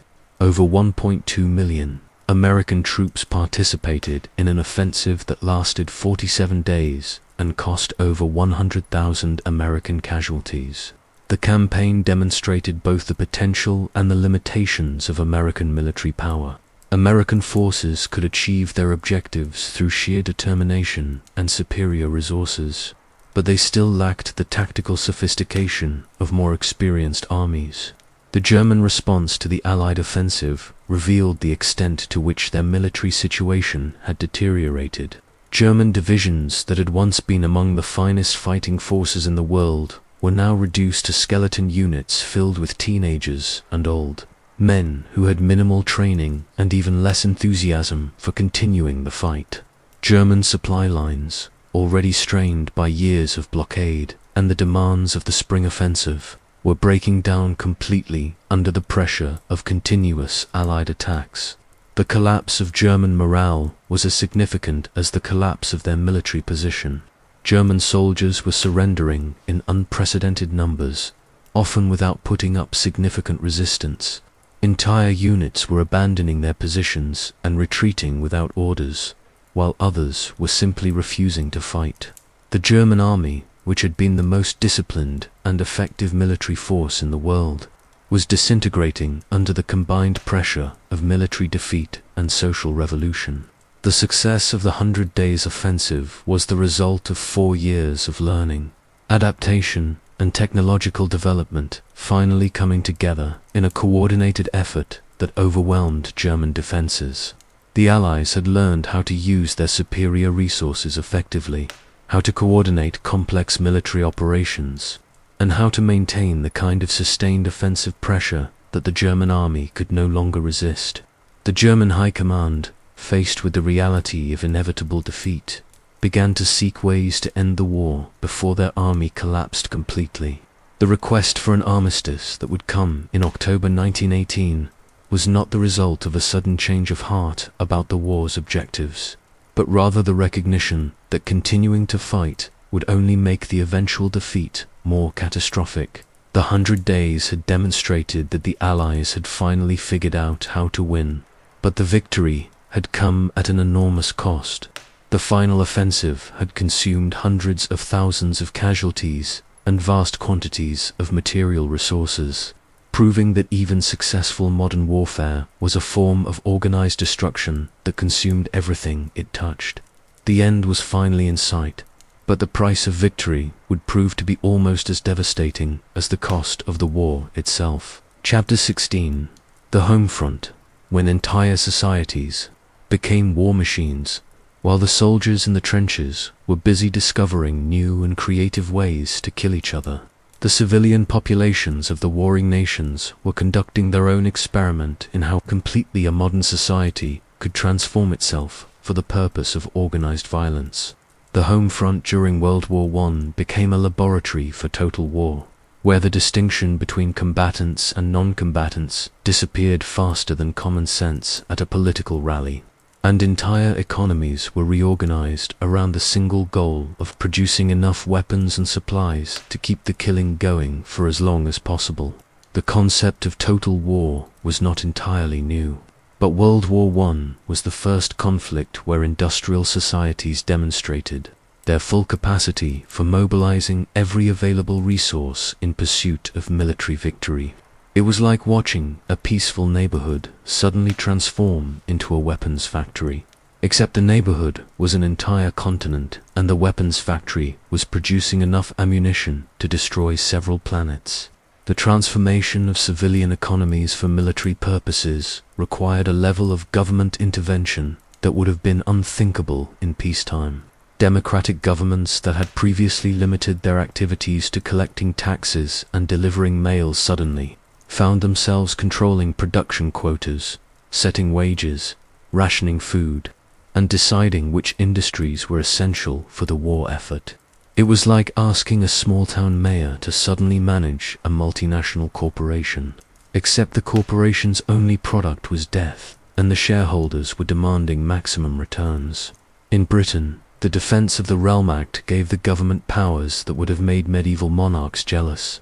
The state could requisition private property, control industrial production, censor the press, and regulate virtually every aspect of civilian life. British citizens discovered that their government, which had previously been content to muddle through most problems with a combination of tradition and improvisation, was suddenly capable of organizing society with Germanic efficiency when the stakes were high enough. The British war economy was a marvel of improvisation and adaptation that demonstrated what could be accomplished when an entire society decided that normal rules no longer applied. Factories that had previously manufactured consumer goods were converted to produce artillery shells, aircraft, and poison gas. The Woolwich Arsenal, which had employed 11,000 workers before the war, expanded to over 74,000 employees by 1917, becoming a city-sized weapons factory that produced enough ammunition to supply several armies. The role of women in the war economy represented one of the most significant social changes of the conflict. As men departed for the front lines, women entered the workforce in unprecedented numbers, taking jobs that had previously been considered unsuitable for female workers. British munitionettes worked in dangerous conditions, producing artillery shells and explosives, while women operated heavy machinery, drove trucks, and performed manual labor that challenged traditional gender roles. The experience of working in munitions factories was particularly hazardous for women workers, who faced exposure to toxic chemicals that could cause serious health problems. Workers who handled TNT developed a yellow discoloration of the skin that earned them the nickname canaries, while those who worked with other explosives faced the constant risk of industrial accidents that could level entire factory buildings. It was like working in a chemistry lab, where all the experiments involved finding new ways to blow things up. The German home front faced even greater challenges due to the British naval blockade, which had turned the war into a test of which society could endure more suffering while continuing to produce weapons. The blockade prevented Germany from importing food, raw materials, and manufactured goods, forcing the German economy to become increasingly self-sufficient, while supporting a military effort that consumed enormous resources. German scientists and engineers responded to the blockade with characteristic ingenuity, developing synthetic substitutes for materials that could no longer be imported. The Haber-Bosch process for synthesizing ammonia allowed Germany to produce explosives and fertilizers without imported nitrates, while ersatz substitute products replaced everything from coffee to rubber. German civilians learned to drink coffee made from acorns, eat bread made from sawdust, and wear clothes made from paper, proving that human beings could adapt to almost any circumstances if the alternative was losing a war. The German food situation became increasingly desperate as the war progressed, with civilian rations falling to levels that barely sustained life. The turnip winter of 1916-17 saw German civilians reduced to eating animal feed, while malnutrition became widespread among children and the elderly. The German government's response was to implement increasingly strict rationing systems that allocated food based on occupation and perceived importance to the war effort, creating a hierarchy of hunger that reflected military priorities. The French home front faced the unique challenge of fighting a war while a significant portion of the country was under enemy occupation. The German invasion had overrun some of France's most important industrial regions, forcing the French to relocate factories and rebuild their economy while simultaneously supporting a massive military effort. French civilians in the occupied territories faced years of harsh German rule, while those in unoccupied France endured rationing, industrial conscription, and the constant fear that the war might be lost. The French response to these challenges demonstrated the resilience of democratic societies under extreme pressure.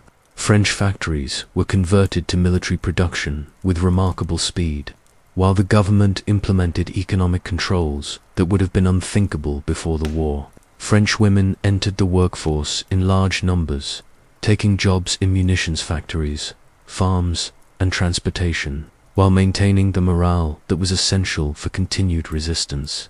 The American home front experienced a different kind of transformation, as the United States had to build a war economy from scratch, while simultaneously creating a military force capable of fighting in Europe.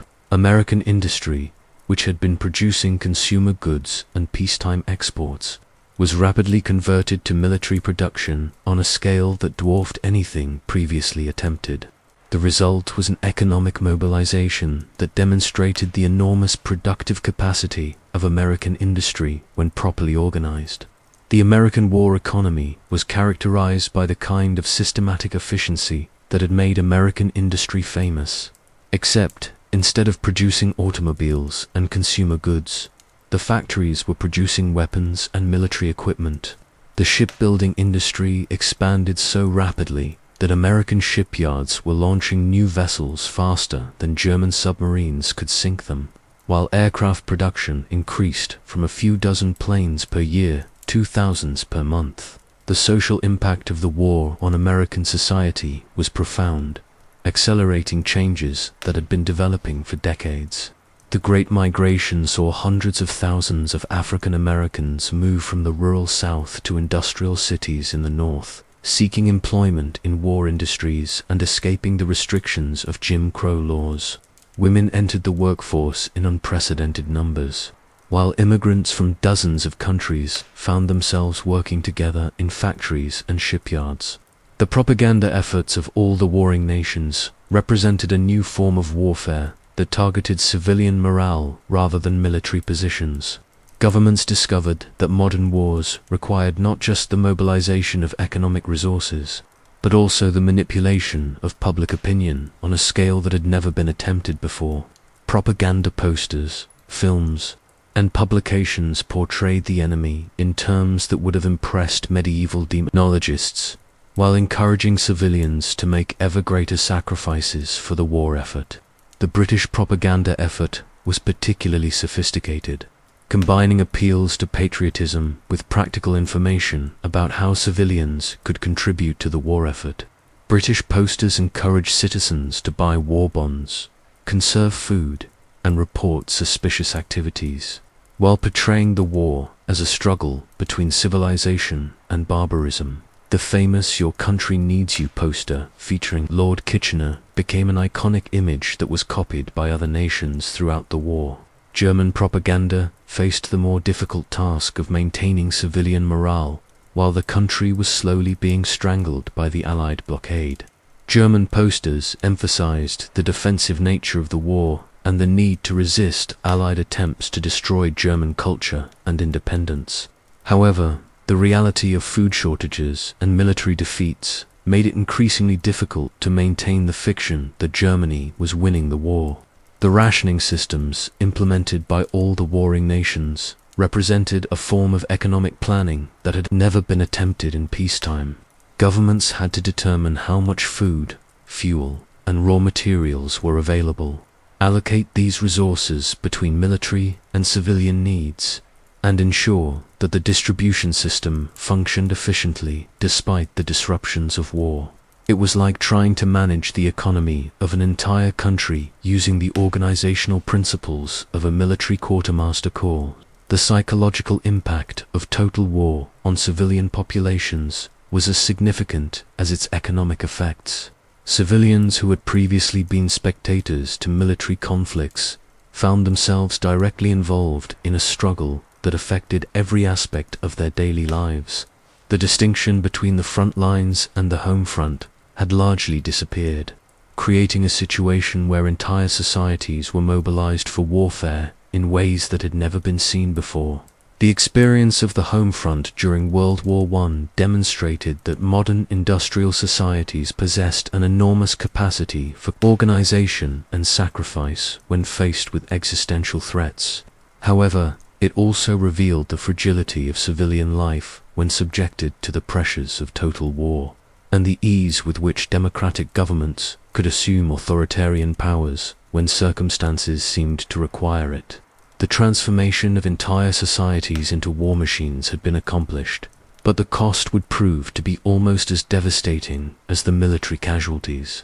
The social, economic, and political changes unleashed by total war would continue to reshape the world long after the fighting had ended, proving that some victories are almost as destructive as defeats. The home front had become another battlefield, and the casualties were measured not just in lives lost, but in the fundamental changes to the societies that had survived the ordeal. Chapter 17. The Collapse of Empires. When ancient dynasties met modern reality. By 1918, the great empires that had dominated European politics for centuries were discovering that modern warfare was like a stress test, designed by someone who really wanted to see things break. The Austro-Hungarian, Ottoman, German, and Russian empires, which had seemed as permanent as mountains just 4 years earlier, were crumbling faster than a sandcastle at high tide. It was like watching a historical museum collapse in real time, except the exhibits were actual countries and the cleanup would take decades. The Austro-Hungarian Empire, that magnificent anachronism that had somehow survived into the 20th century through a combination of bureaucratic inertia and imperial stubbornness, was the first to show serious signs of structural failure. The dual monarchy had entered the war as a great power and was ending it as a geographical expression that nobody could quite remember how to pronounce. It was like watching a very old, very elaborate piece of machinery finally fall apart after years of making increasingly alarming noises. Emperor Franz Joseph I, who had ruled the empire since 1848 and had witnessed more political upheavals than a CNN correspondent, died in November 1916, taking with him the last vestiges of imperial legitimacy that had held the ramshackle empire together. His successor, Emperor Charles I, inherited a throne that was roughly as stable as a three-legged chair on a sinking ship. Charles was well-meaning and genuinely wanted peace, but trying to reform the Austro-Hungarian Empire in the middle of a world war was like attempting to perform surgery on a patient who was simultaneously having a heart attack and being struck by lightning. The ethnic tensions that had been simmering within the empire for decades finally boiled over as the war progressed. Czech and Slovak politicians began openly calling for independence, while South Slavs looked to Serbia as a potential liberator rather than Austria-Hungary as their legitimate ruler. Polish units in the Austrian army were more interested in fighting for Polish independence than for Habsburg glory, and even the traditionally loyal Hungarians were beginning to question whether their association with Austria was worth the cost. The military situation of Austria-Hungary was even worse than its political problems, which was saying something considering that its political problems included the fact that half its army didn't want to fight for it. Austrian forces had been repeatedly defeated by the Russians, Italians, and Serbs, often with casualty rates that would have been considered catastrophic if anyone had been keeping accurate records. The Austrian army had become less a military force than a collection of armed ethnic groups who happened to wear the same uniforms. The final blow to Austrian military effectiveness came with the Battle of Vittorio Veneto in October 1918, when Italian forces, reinforced by British and French units, launched an offensive that caused the complete collapse of Austrian resistance. Austrian units surrendered en masse, often without firing a shot, while others simply abandoned their positions and began the long walk home to countries that didn't exist yet. It was like watching a dam burst, except instead of water. The flood consisted of defeated soldiers heading in every direction except toward the enemy. The Ottoman Empire, which had been known as the sick man of Europe for so long that the nickname had become a diplomatic cliché, finally succumbed to the terminal illness that had been consuming it for over a century. The empire that had once threatened the gates of Vienna was reduced to defending the approaches to Constantinople against enemies, who had learned to fight modern wars, while the Ottomans were still trying to figure out how to use the telegraph effectively. The Ottoman decision to enter the war on the side of the Central Powers had been motivated by a combination of German pressure, Russian threats, and the kind of strategic thinking that confused desperation with opportunity. The Young Turk government, led by Enver Pasha, Talat Pasha, and Jamal Pasha, believed that alliance with Germany would allow the empire to regain territories lost in previous wars and reassert Ottoman power in the Middle East. Instead, it accelerated the empire's collapse and created new enemies faster than the Ottomans could count them. The Ottoman war effort was characterized by the kind of military disasters that would have been impressive if they hadn't been so tragic. The campaign in the Caucasus against Russia resulted in the destruction of entire Ottoman armies in winter, conditions that made the Western Front look like a tropical vacation. The Gallipoli campaign, while ultimately successful in repelling the Allied invasion, cost the empire casualties it could not afford, and demonstrated that even Ottoman victories were Pyrrhic. The Arab Revolt, encouraged by British promises of independence and led by figures like T.E. Lawrence and Faisal ibn Hussein, opened a new front that the Ottomans could not adequately defend. Arab forces, fighting with the kind of enthusiasm that comes from believing you're fighting for your own independence rather than someone else's empire, proved remarkably effective at disrupting Ottoman supply lines and tying down Turkish troops that were desperately needed elsewhere. The British campaigns in Mesopotamia and Palestine demonstrated that the Ottoman Empire could no longer defend its own territory against well-organized modern armies.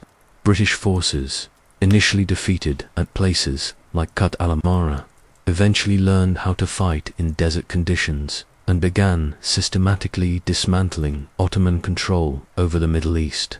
The capture of Baghdad in 1917 and Jerusalem later the same year marked the effective end of Ottoman power outside of Anatolia. The German Empire, despite its military prowess and industrial strength, was also showing signs of terminal strain by 1918. The empire that had been created through blood and iron was discovering that modern wars required more blood and iron than even Germany could provide indefinitely. The German home front was slowly starving due to the British blockade, while the military situation was becoming increasingly hopeless as American forces arrived in Europe in ever greater numbers. The German political system, which had never been particularly democratic, was becoming increasingly militarized as the war progressed. General Ludendorff had effectively become the military dictator of Germany, making decisions that should have been made by civilian politicians and treating the German people like soldiers in an army that existed solely to support the war effort. It was like living in a country that had been turned into a giant military base, except the military base was losing the war. The collapse of German morale became evident in the naval mutinies that began in late October 1918, when German sailors refused orders to launch a final, suicidal attack against the British fleet. The mutiny spread from the naval base at Kiel to other cities across Germany, as workers and soldiers joined revolutionary councils that demanded an end to the war and the abdication of the Kaiser. It was like watching a revolution spread through social media, except instead of hashtags, the revolutionaries were using rifles and red flags. Kaiser Wilhelm II, the man whose diplomatic skills had helped start the war, found himself increasingly isolated as his empire collapsed around him. The Kaiser, who had once dreamed of German world domination, was reduced to seeking asylum in neutral Holland after his own generals informed him that the army would no longer fight for him. It was a humiliating end for a man who had spent his entire reign trying to prove that Germany was the greatest power in Europe. The Russian Empire had already collapsed in 1917, but the Bolshevik government that replaced it was discovering that running a revolutionary state was considerably more difficult than overthrowing the previous government. The Russian Civil War, which began almost immediately after the Bolshevik seizure of power, would prove to be even more destructive than the World War that had preceded it, consuming millions of lives and reducing vast areas of the former empire to anarchy. The new nations that emerged from the ruins of these empires faced the challenge of creating modern states from the wreckage of medieval institutions. Poland, Czechoslovakia, Yugoslavia, Hungary, and the Baltic states had to build governments, armies, and economies while dealing with ethnic minorities, disputed borders, and the economic devastation left by 4 years of total war. It was like trying to build a house while the foundation was still shifting and the neighbors were arguing about property lines. The collapse of the old empires also created a power vacuum in Eastern Europe that would have profound consequences for the future. The new states were generally weak, ethnically divided, and economically dependent on the Western powers that had helped create them. The peace settlement that would follow the war would attempt to create a stable balance of power in Eastern Europe. But the artificial nature of many of the new borders and the unresolved ethnic tensions would create problems that would persist for decades. The end of the old empires also marked the end of the European balance of power system that had maintained relative stability for nearly a century. The multipolar world of competing empires was being replaced by a bipolar system dominated by the United States and Britain, with France playing a supporting role and Germany temporarily eliminated as a major power. It was like watching a complex ecosystem collapse and be replaced by something simpler but potentially less stable. The human cost of imperial collapse was staggering, involving not just military casualties, but also the displacement of millions of civilians, the destruction of traditional social structures, and the creation of new forms of political violence that would characterize much of the 20th century. The empires had fallen, but the debris would continue to cause problems for generations to come. The old world was dying, and the new world that was being born would be very different from anything that had come before. The age of empires was ending, but the age of nation-states' ideological conflicts and total war was just beginning.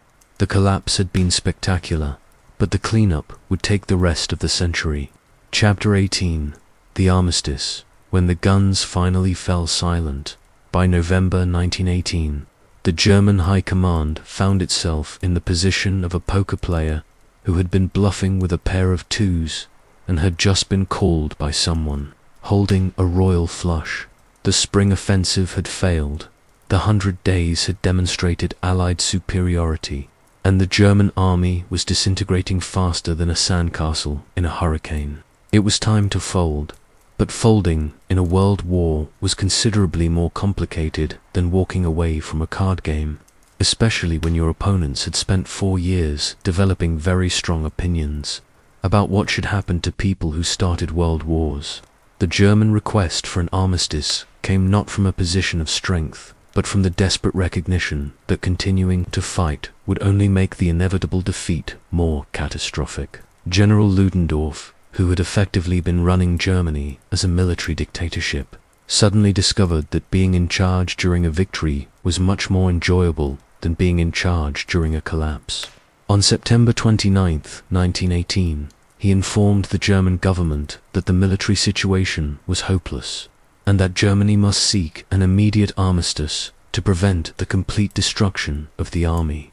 The German decision to seek an armistice was complicated by the fact that President Wilson had made it clear that the United States would only negotiate with a democratic German government, not with the military dictatorship that had been running the country. This meant that Germany had to democratize itself while simultaneously trying to end a war it was losing, which was like trying to change the engine of a car while driving it off a cliff. The German government's response was to appoint Prince Max of Baden as Chancellor and to implement constitutional reforms that transformed Germany from an autocracy into a parliamentary democracy almost overnight. It was a remarkable transformation that demonstrated how quickly political systems could change when faced with existential threats, though it also raised questions about whether reforms implemented under such circumstances could be considered legitimate or lasting. The German request for an armistice was based on President Wilson's 14 points, a set of principles for peace that Wilson had outlined in January 1918. The 14 points called for open diplomacy, freedom of the seas, free trade, disarmament, and the principle of national self-determination. They also proposed the creation of a League of Nations to prevent future wars, which was the kind of idealistic proposal that sounded wonderful in theory but would prove challenging to implement in practice. Wilson's response to the German overture was to engage in a month-long exchange of diplomatic notes that demonstrated his talent for combining moral righteousness with practical politics. Wilson insisted that Germany must accept the 14 points unconditionally, evacuate all occupied territory, and cease submarine warfare before any armistice could be considered. He also made it clear that the United States would not negotiate with the existing German government, effectively demanding regime change as a precondition for peace. The German response to Wilson's demands revealed the extent to which their position had deteriorated. The German government accepted Wilson's conditions almost without modification, agreeing to evacuate occupied territory, cease submarine warfare, and implement democratic reforms.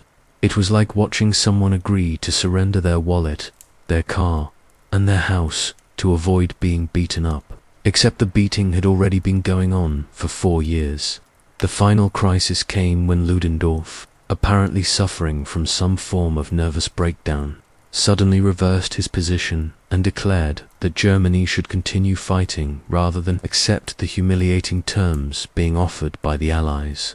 This was roughly equivalent to a ship's captain deciding to ram an iceberg after spending weeks trying to avoid it. And it demonstrated that military leaders who were brilliant at winning battles were not necessarily qualified to manage strategic defeats. Kaiser Wilhelm II, faced with the choice between supporting Ludendorff or accepting the armistice terms, chose to dismiss Ludendorff and continue with the peace negotiations. It was one of the few sensible decisions the Kaiser made during the entire war, though it came too late to save either his throne or his reputation. Ludendorff's dismissal marked the effective end of the military dictatorship that had governed Germany since 1916. The German delegation that traveled to France to negotiate the armistice was led by Matthias Erzberger, a civilian politician who had the thankless task of signing a document that would effectively end German power in Europe. Erzberger was like a man being asked to sign his own death warrant, except the death warrant was for an entire empire, and the consequences would affect millions of people. The armistice negotiations took place in a railway car in the forest of Compiègne, a location chosen by Marshal Foch for its symbolic significance and its isolation from curious observers. The railway car was like a mobile courtroom where the verdict had already been decided, and the only question was how severe the sentence would be. The German delegation was not invited to negotiate. They were simply presented with terms that they could accept or reject. The armistice terms were designed not just to end the fighting, but to ensure that Germany could not resume hostilities if the peace negotiations failed. German forces were required to evacuate all occupied territory within 2 weeks, surrender enormous quantities of military equipment, and allow Allied forces to occupy the Rhineland. The German Navy was to be interned in neutral ports, while the submarine fleet was to be surrendered entirely. The economic clauses of the armistice were equally severe, requiring Germany to provide reparations for civilian damage and to maintain the Allied blockade until a final peace treaty was signed. These terms were designed to keep Germany weak and dependent on Allied goodwill, ensuring that any future German government would have to accept whatever peace terms the Allies chose to impose. The German delegation's response to the armistice terms was a mixture of shock, despair, and resignation. Erzberger protested that the terms were too harsh and would cause unnecessary suffering to the German people, but he was informed that the terms were non-negotiable and that Germany had 72 hours to accept or reject them. It was like being offered a choice between being shot or being hanged, except the choice had to be made on behalf of an entire nation. The signing of the armistice on November 11th, 1918, at 11 a.m. was timed to create a symbolic moment that would be remembered for generations. The 11th hour of the 11th day of the 11th month became a moment of silence that marked the end of the most destructive war in human history up to that point. It was a moment of relief, exhaustion, and uncertainty about what would come next. The immediate effect of the armistice was to stop the killing, but it did not bring peace in any meaningful sense. The armistice was a ceasefire, not a peace treaty, and the final terms of the peace settlement would not be determined for another 6 months. The fighting had stopped, but the war's consequences would continue to unfold for decades to come. The celebration of the armistice in the Allied countries was characterized by a mixture of joy, relief, and exhaustion that reflected the enormous cost of victory. In London, Paris, and New York, crowds gathered to celebrate the end of the war. But the celebrations were tempered by the knowledge that millions of men would not be coming home and, that the world they were returning to had been fundamentally changed by 4 years of total war. The German response to the armistice was more complex, combining relief that the killing had stopped with humiliation at the terms of the surrender and fear about what the future would hold. German soldiers began the long march home from the Western Front, while German civilians faced the prospect of continued blockade and occupation. The armistice had ended the fighting, but it had not ended German suffering. The armistice also marked the beginning of a new phase of the conflict, as the Allied powers began to grapple with the question of how to create a lasting peace from the ruins of the old European order. The military phase of the war was over, but the political phase was just beginning, and it would prove to be almost as contentious as the fighting that had preceded it. The guns had fallen silent, but the echoes of their thunder would reverberate through the rest of the 20th century. The armistice had ended World War I, but it had also created the conditions for World War II, demonstrating that sometimes the end of one war is simply the beginning of the next one. The silence was deafening, but it would not last long. The peace that followed would prove to be little more than a 20-year ceasefire, and the problems that the armistice was supposed to solve would return with even greater violence a generation later. The war was over, but the reckoning was just beginning. Chapter 19. The Treaty of Versailles. How to create World War II while trying to prevent it. The Paris Peace Conference of 1919 was like watching the world's most expensive group therapy session, except the participants were armed with armies. The therapist was a former Princeton professor with messianic delusions, and the patient was an entire continent that had just spent 4 years trying to commit suicide. The Allied leaders who gathered in Paris to decide the fate of the defeated Central Powers faced the impossible task of creating a lasting peace from the ashes of the most destructive war in human history, while simultaneously satisfying the contradictory demands of their own populations for both justice and revenge. The conference was dominated by the Big Four: President Woodrow Wilson of the United States, Prime Minister David Lloyd George of Britain, Premier Georges Clemenceau of France, and Prime Minister Vittorio Orlando of Italy. These 4 men, representing the victorious powers, had to reconcile their different visions of what the post-war world should look like, while dealing with the practical problems of redrawing the map of Europe and deciding what to do with Germany. Wilson arrived in Paris with his 14 points and a vision of a new world order based on democratic principles, national self-determination, and international cooperation. He was like a missionary arriving in a foreign land with a bag full of good intentions and a complete misunderstanding of local conditions. Wilson's idealism was admirable, but his grasp of European politics was roughly equivalent to that of a tourist who had read a guidebook on the plane. Clemenceau, known as the Tiger, represented French desires for security and revenge against Germany. France had been invaded twice by Germany in living memory, and Clemenceau was determined to ensure that it would never happen again. His approach to the German problem was simple: weaken Germany so thoroughly that it could never again threaten security. It was like dealing with a dangerous neighbor by burning down their house and salting their garden. Lloyd George occupied a middle position between Wilson's idealism and Clemenceau's vindictiveness, though his moderation was motivated more by British strategic interests than by humanitarian concerns. Britain wanted Germany weakened but not destroyed, since a completely powerless Germany would leave France as the dominant power on the continent, which was not necessarily in British interests. Lloyd George was like a referee trying to ensure that both teams were equally exhausted at the end of the game. Orlando represented Italian territorial ambitions, particularly Italy's desire to acquire former Austrian territories along the Adriatic coast. Italy had entered the war late and had contributed relatively little to the Allied victory, but Orlando was determined to ensure that Italy received its share of the spoils. He was like someone who arrived late to a dinner party, but still expected to get the best seat at the table. The German delegation was not invited to participate in the negotiations, which was like holding a trial where the defendant was not allowed to speak in their own defense. The Germans were simply presented with the completed treaty and given the choice of signing it or facing the resumption of hostilities.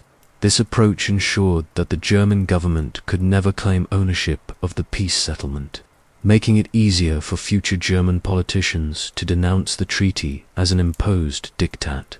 The territorial provisions of the Treaty of Versailles were designed to reduce German power by transferring German territory to neighboring countries and creating new states from the ruins of the German and Austro-Hungarian empires. Alsace-Lorraine was returned to France. The Saar Basin was placed under League of Nations administration for 15 years, and significant territories were transferred to the newly created states of Poland and Czechoslovakia. The creation of the Polish Corridor, which gave Poland access to the sea by separating East Prussia from the rest of Germany, was particularly problematic. The corridor contained significant German populations who found themselves living in a foreign country, while also dividing Germany into two separate pieces. It was like solving a jigsaw puzzle by cutting some of the pieces in half and giving the halves to different people. The military clauses of the treaty were designed to ensure that Germany could never again threaten European peace. The German army was limited to 100,000 men.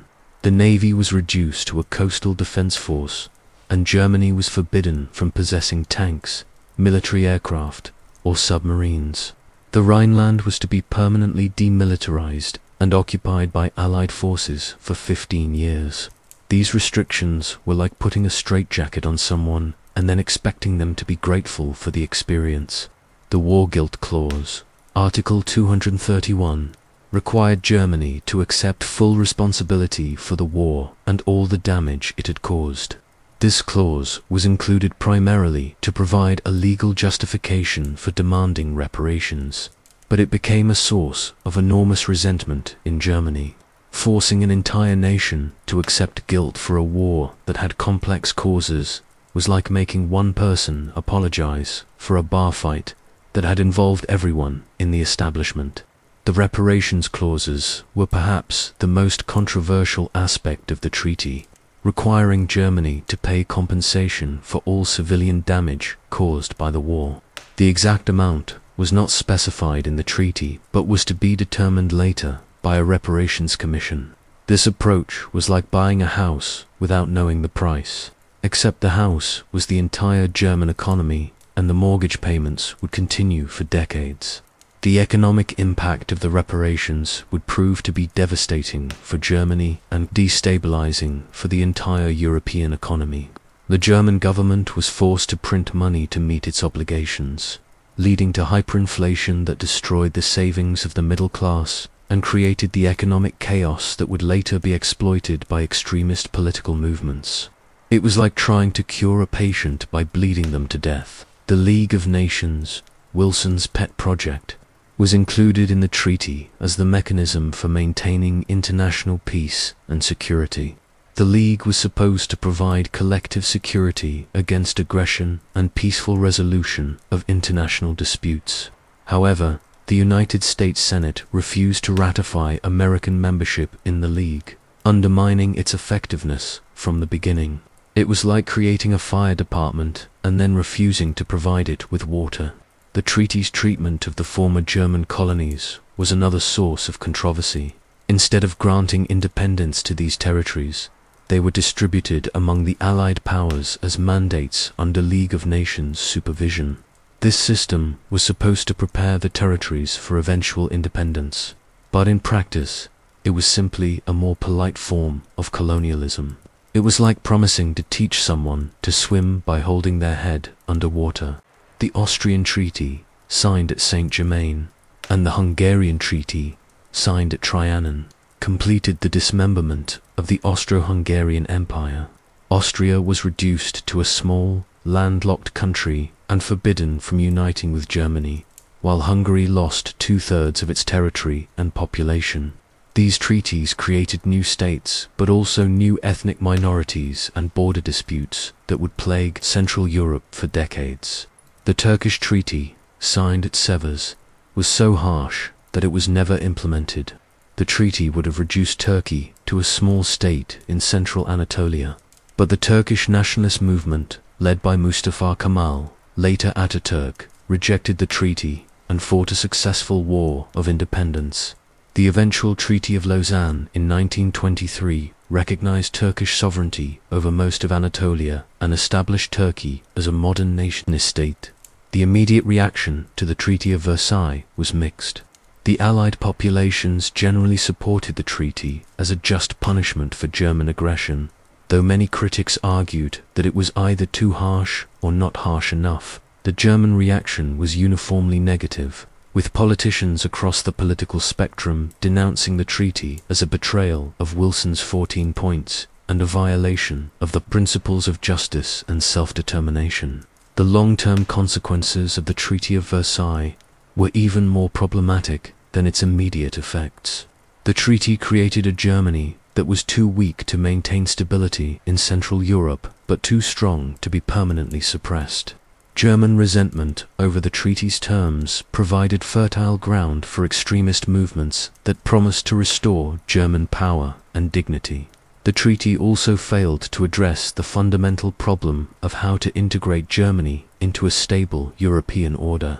Instead of creating mechanisms for German rehabilitation and reintegration, the treaty treated Germany as a permanent pariah that could never be trusted with power. This approach ensured that any future German government would have strong incentives to overturn the post-war settlement. The economic provisions of the treaty proved to be particularly counterproductive, creating a cycle of debt and instability that contributed to the Great Depression and the rise of fascism. The reparations payments required Germany to export more than it imported, creating trade imbalances that destabilized the entire international economy. Perhaps most importantly, the treaty failed to create the lasting peace that its architects had promised. Instead of ending the cycle of European wars, the Treaty of Versailles simply created the conditions for an even more destructive conflict 20 years later. The treaty was supposed to make the world safe for democracy, but it ended up making the world safe for totalitarianism. The peace conference had succeeded in ending World War I, but it had also planted the seeds for World War II. The treaty was a masterpiece of good intentions and poor execution, demonstrating that sometimes the cure can be worse than the disease. The peacemakers of 1919 had tried to create a better world, but they had ended up creating a more dangerous one. The treaty was signed, but the peace it was supposed to create would prove to be as elusive as the victory it was meant to celebrate.